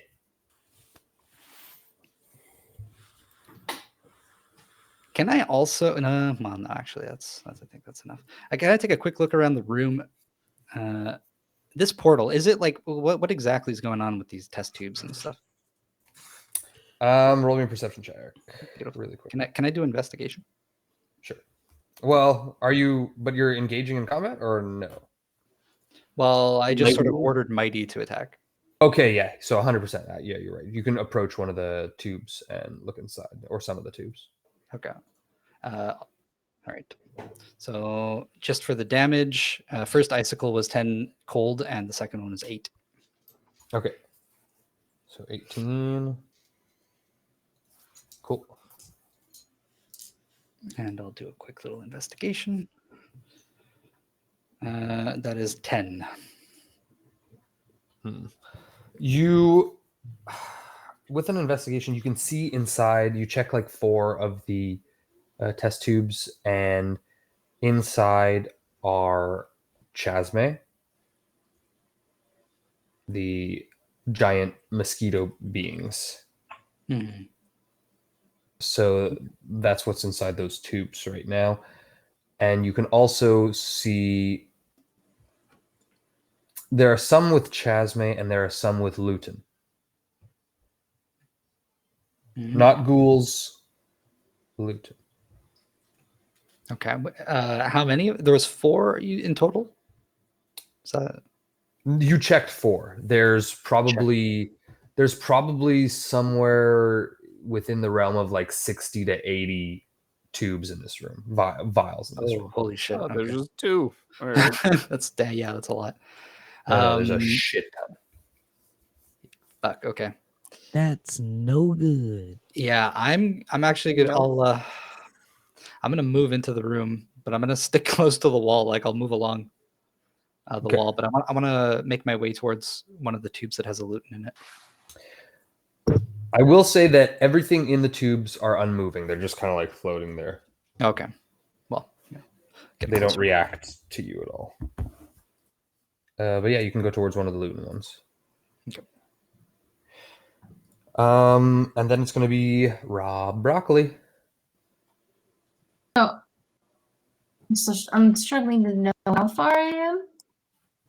How far you are from the nearest one. The nearest one is where Gar is, and I'm going to say they probably met up about 40 feet from you. Okay. Well, the treants are gonna run up as close as they can. I'm gonna send them out like my little minions because they are indeed my little minions. Mm-hmm. And then so you're just gonna have these trees like speed waddling up behind you. And that's fine. That's all they're gonna do because they don't have any ranged attacks. They can't throw rocks? Actions, multi-attack slam. Oh, rock! I did not see that. I saw multi-attack slam and animate trees. Yeah, that's perfect. I was gonna say I want them to touch rocks. Perfect. Yeah. I'm gonna So you have can the like treants you have them throw like reach into rocks. the ground, and their arms like and fingers become roots, and they just dig into this icy earth, and they rip up these stones, and they start I'm just launching imagining them. them slinging things. Not like a slingshot, but like they like Yeah, use like their own body as a pendulum type of thing, and they yeet Beautiful. Hell yeah. it. Okay, so ranged weapon attack plus 10 to hit. A living trebuchet. So roll 1d20. So I'm gonna say you're not gonna throw them directly at the one that is fighting Gar, and you're not gonna throw them at the one that's engaged with Vesper and the Shield Guardian, right? So you're gonna throw the one that's by itself that's kind of been slinging fireballs at you specifically. Yeah, that's perfectly fine. Good. So I'm gonna roll 2 d20s and then add 10 because it's a plus 10 to hit. Can I just have it do that? Whatever. I'm just gonna roll the d20. Roll it up, and then I add. can't see that. It's underneath the thing. What does it say? 18. Hells to the yeah, that hits. Okay, and then I'll roll the second one, and I'll do damage after. Mhm. A 3, but the plus 10 is 13, but I don't think that's still enough. That's fine. So then attack is 2d8. Oh, no. It's 4d10 plus 6 bludgeoning damage. Tells to the yeah. So let me go to d10, 4d10. Which is incidentally better than 2 slam attacks. So much. They're big rocks. We like big rock. So 25 plus 6. So 31. 31. So the Nice. tree one definitely like let's go rock early and fails, but the other one does big tree braining, and I guess you see just Pinpoint a accuracy. lumbering tree throw a rock, nature bitch, and We're in awe of smash nature. that. I don't know if it kills the bull. I hope so, because that'd be pretty epic. But It does not kill them, but it definitely does a crap ton of damage. It's now that Dremora is now the most damaged of the 3. We'll say from that one. Is that rock only strike. one attack? The other one hasn't been. The other 2 haven't been hit. That's not true. They have been hit. Oh, it's true. Mighty hit. Mighty hit the other one, oh, and the Shield Guardian hit the other one with its descent. Were you doing half damage on those treants, or is there another 4d10 plus 6 coming? only one hit. Oh, okay. Yeah. So then, And from you, Rob? Rob is just debating between. There was something Rob wanted to do that involved rocks, but I'm just gonna do. No, that's too far. That's Catapult? too far. That's too far too. Rob's gonna move up, so 10 feet, and that should put him in range to cast. Oh, but it's cold down here. We're gonna cast poison spray. Hell yeah. No, that's too far. Right? Oh, maybe not. And Thorn this is whip. going to be against the one that's engaged with The one that I just with attacked. Gar. Okay, no, because remember that one you Is that attacked too with a far? ranged attack. It's too Yeah. far to attack like that, so you can Okay, go then up. yeah, then I'll do it on Gar's. Perfect. Gar's boy. This is gonna be a thorn whip.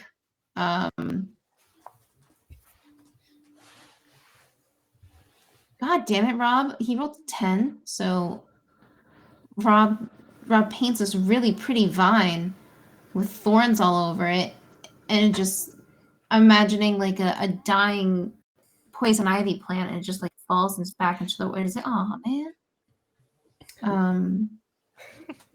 You'll get him next time. Rob always struggles to get the finisher, you know? You can't close. Rob. And then as a bonus action, I think who needs the assistance in healing? Everyone? I'm gonna go with Gar. Not me. Getting hit is pretty damaged. Yeah. I'm gonna go with Gar. I'm just gonna cast a level 2 healing word on him. I hit cast. Did it go? No, it didn't go. I'm gonna press this button and hope it goes. 9. So Gar heals for 9. Thank you. Yeah, you're doing great with that flame sword. Just keep it up. Just keep doing it. Keep it away from me. Lightning. I think it's a lightning Yeah. sword. I remember. Okay. Ooh, I After remember Rob- seeing fire everywhere. I've So- never used Well, fire. yeah, there's a lot of fire. No, you haven't. There's fire being slung about. Oh yeah, fireballs. Oh yeah. That's it. So after Rob, we're gonna go to Chris. Oh, we're all the way down to Chris. Chris is It would've going been to The ghouls, but there are none left. He's going to take out Frosty. He was reminded that Frosty exists. Dust him off. Let's run. Throw him out. Maybe like some of the snow like comes from around and forms a snowman. Exactly, yeah. That's exactly what happens. Like as it's spinning, it creates like a whirlwind, picks up like ice and snowdrift, and forms into this beautiful little snowman. Perfect snowman. And I will send him forward. Miss Rosetta. And I like motion to like the box. I think there's the portal. I don't have much magic left. I don't have any magic left. May I take a look at that box then? Yeah, of course. All right, how far are you from me? How far did you move up? We were 30 probably very close together to start. So okay, I'll move up 30 as well. And if you let me, I'd just like press my box into yours. Yeah, I pretty much Just just like, back. I don't know, I imagine it like floating in my hand. That was my action, so I do not have an action to do anything. And so I will just do nothing and stand there with my combined box. Okay. But sorry, Frosty can actually do something. Yes. Frosty. He's also going to throw rocks like the tree ants. He is the rock, baby. I guess Did you I'll give like. him the AK? Oh my god, do I have the AK?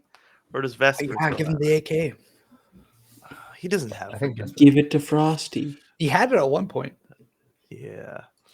Frosty will move. I'll throw him like I guess like 20 feet in front of me, and then he'll move 30 feet if he can.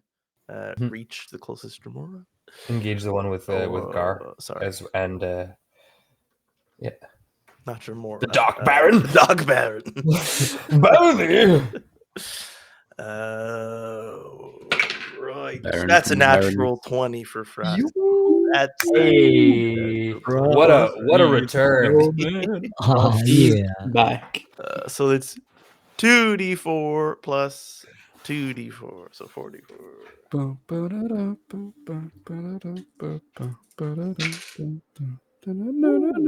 8 slashing.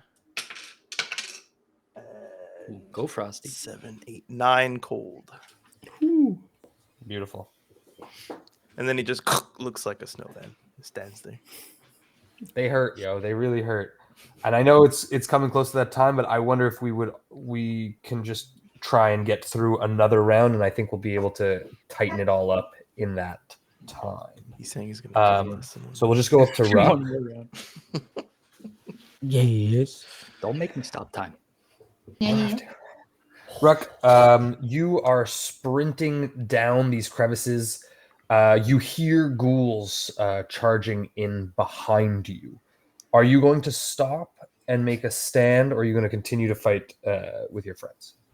I'm gonna continue. I'm gonna keep rushing.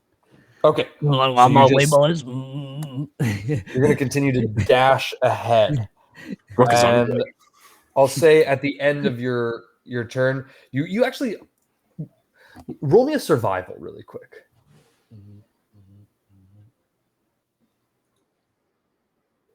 16. Beautiful. You are able to take a shortcut. Not necessarily on purpose, but something you kind of like slide down one of the hills like into a crevice that you would have had to kind of like loop around. And it's like half a slide, half a tumble in your mad dash. But you actually find yourself closer than you could have been if a little bit bruised and battered. A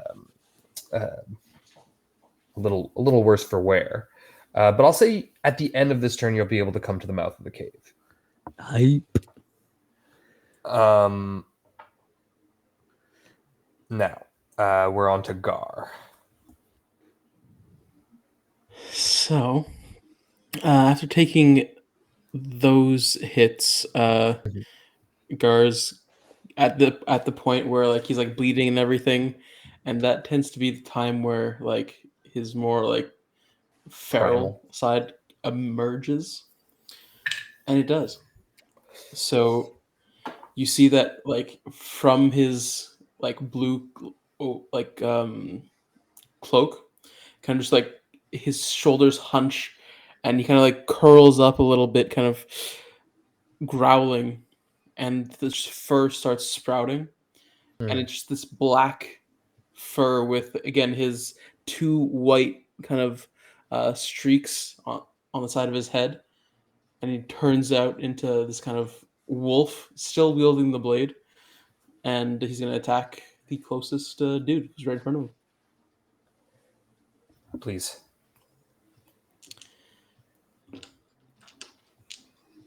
Do your worst. So that's a 19 to hit. That hits. Cool. All right, so that's 4 lightning damage.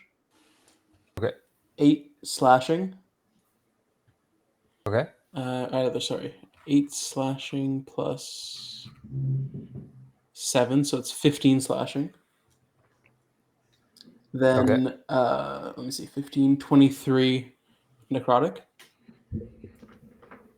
Plus 23 necrotic. Okay. And then for my second hit, that's 26 to hit. Yep, that hits. And that will be 6 lightning, 10 slashing. Oh.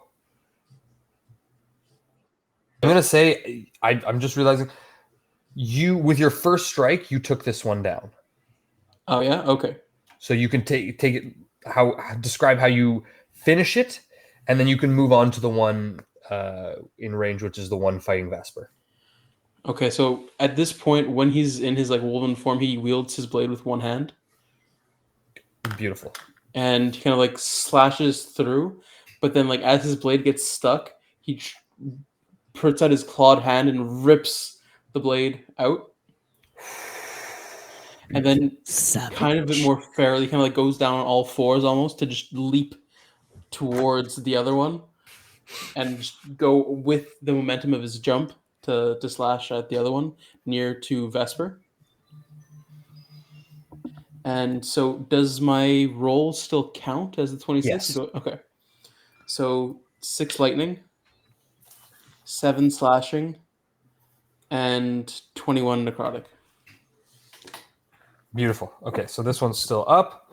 Did I give you an extra attack with one of my runes? Not Or is this it- blade.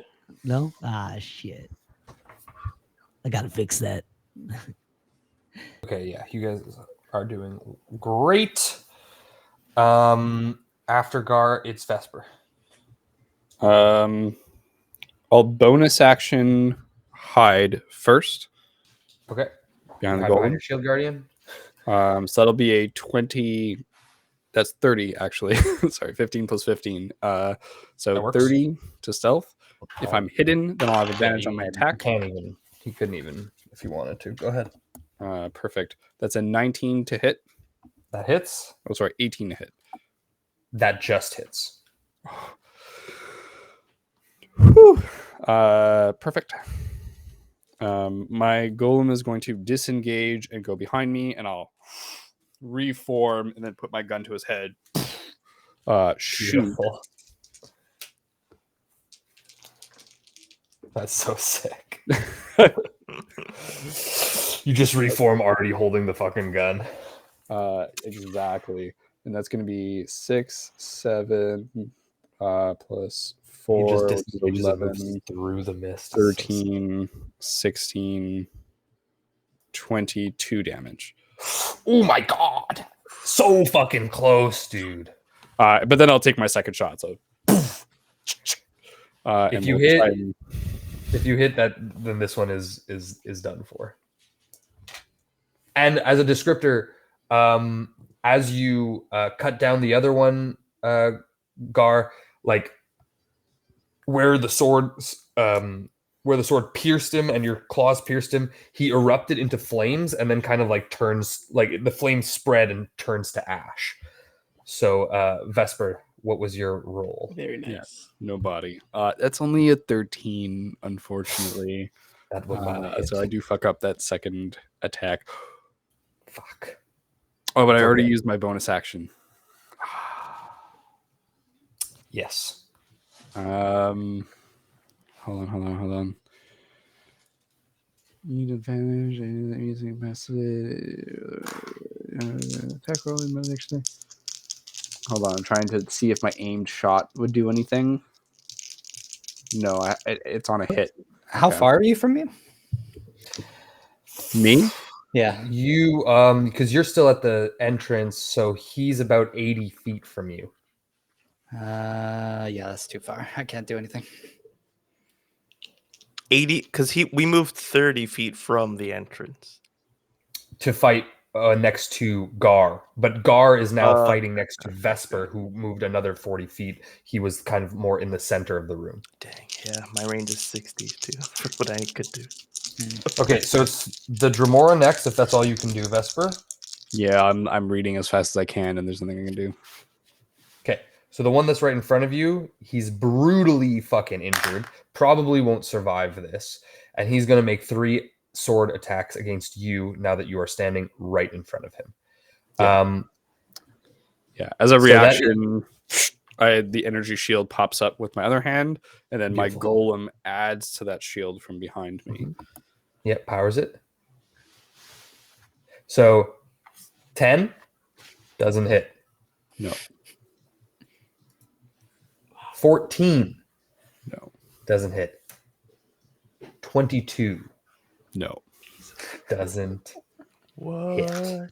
With the golem summoned and my reaction shield, I'm at a 27 right now. He's just bashing your shield, and he can't hit it for the life of him. And like everyone's like, one hit hits off. One hit, you duck entirely as he cuts across. He comes back and it bashes off your shield, and then he tries to go for another overhand, and your golem just kind of like grabs it and diverts the blade away.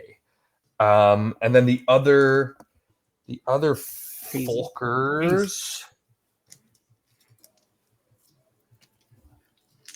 The last one, he's going to continue shooting his blast. So he's going to shoot one at Vesper, the Golem, and Gar, and one at Chris and Rosie. the Rosie. Yeah, Chris and Rosie. Thank you. Cool. And I'm Rob. going to use my lantern. It's very smart. So it reduces the damage by, let's see, 7. Dex save? Yeah, it's a dex save. You have to beat a 17 to save, and you'll take half damage if you do. Okay, I'm going to use Chris's little blessing. Okay. Reduces it by I'll 24 points. of Oh, damage. I need to use lucky. My last one. So Nice. Okay. Barely. But it was for Vesper, the Shield Guardian, and Gar. It was only 17 points of damage of fire damage, so you negate it entirely, Yeah. save or not. And then for Rob and Co, it's 22 points of fire damage, or 11 if you save. If you I beat a got 17. 18. Okay. 17 So dex. Yeah, 17 dex save for you, and don't forget your. Are you fucking kidding me? oh wait, Frosty. Oh yeah, Frosty needs that too. I rolled a fucking 17 on the but a die. -1. 17 meets and beats. No, Oh it's a no, a -1. -1. Oh no. Rob's down. Shit. Fuck. But the treant is fine.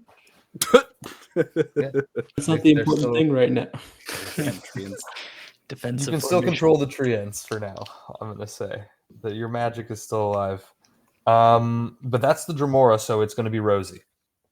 Okay. The So what? barons. It's like a little explosion, and then Rob goes down. Yeah, pretty much. There's like a little fireball, and you hear Rob go, Bardic Inspiration is a reaction now. If somebody does a D20 test, I can use my reaction. beautiful. Why? Yes. All you needed was one, right? So you popping that over to So I'll pop it To over. Rob. So Rob, you're still up. Oh shit. Okay. Unless let me- you get to add a- kills you. yeah, because you take half damage instead of full. Yeah, unless 11 still kills you. Yeah. No, if it doesn't kill, thank the heavens. So you're freaking up and good. Thank you.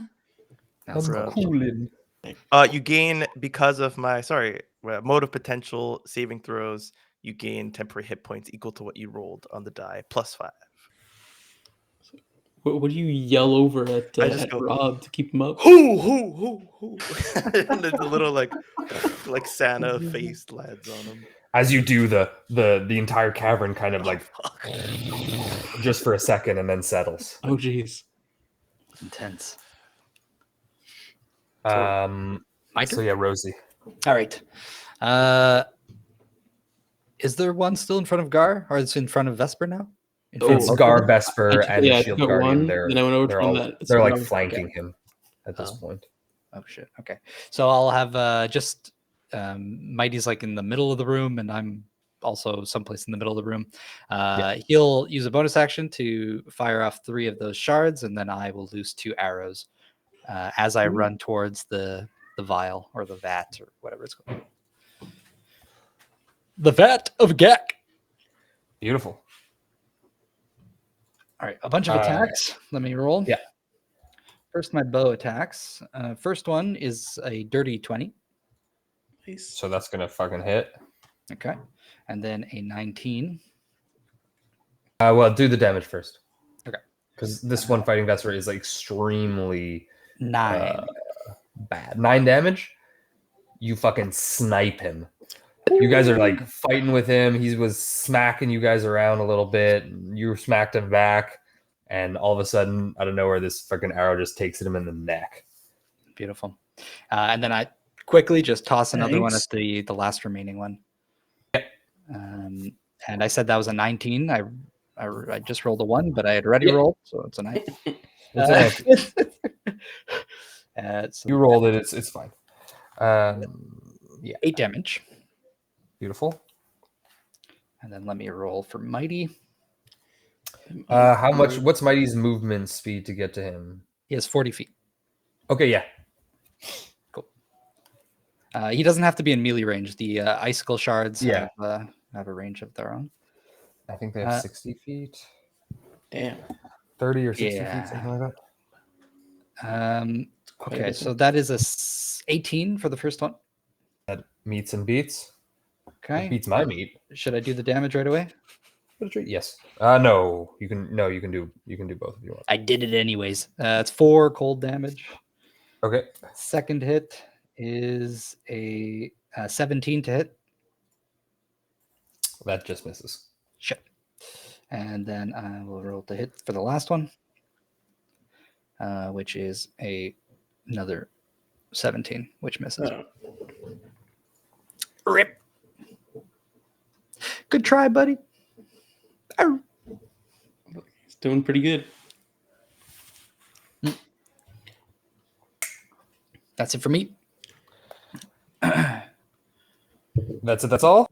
Yeah. Rob. Piece of Shit. shit. Tip to fucking tail. Yeah, Rob. What? You survived. I mean, barely. You're alive.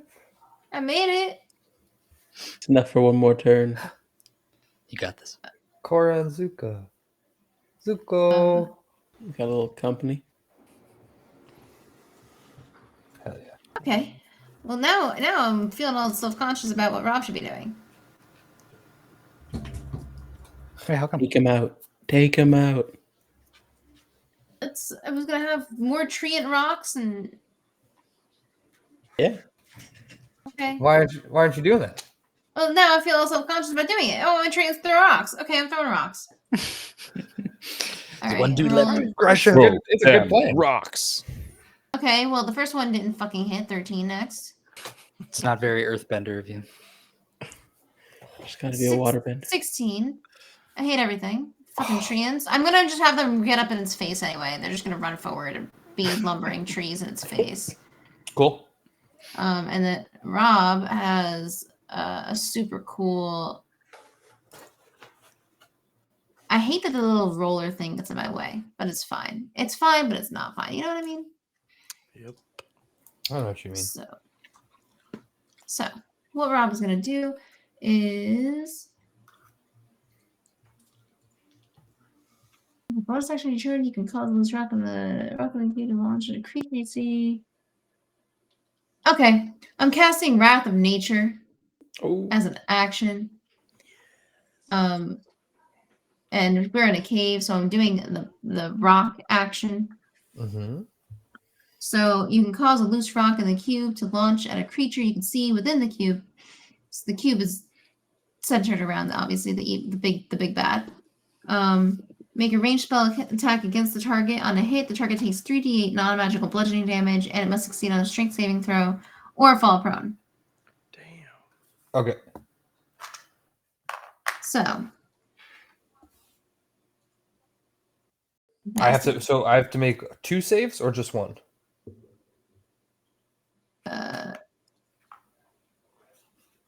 It is constant. It's Dex 16.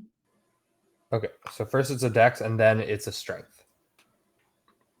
Yes, but it's only if it hits. So. Oh, okay. So if you make the save on the 16, you don't need the strength. I don't need to make the strength save, but I'll tell you one thing: they failed. They rolled a natural 2. Oh, nice. 3d8 bludgeoning. So then the strength saving throw, that'd be great. And Yes. I'll roll my 3d8. That is a 15. Well, 15 it does not make it because it needs to be a 16, right? It just says strength saving throw. I'm assuming it means 16. It would be your spell save DC. It would have to beat your spell save DC, I think, unless it specifies in the spell. It doesn't say on the spell, but I don't know where that So is we'll on my say your page. spell save DC.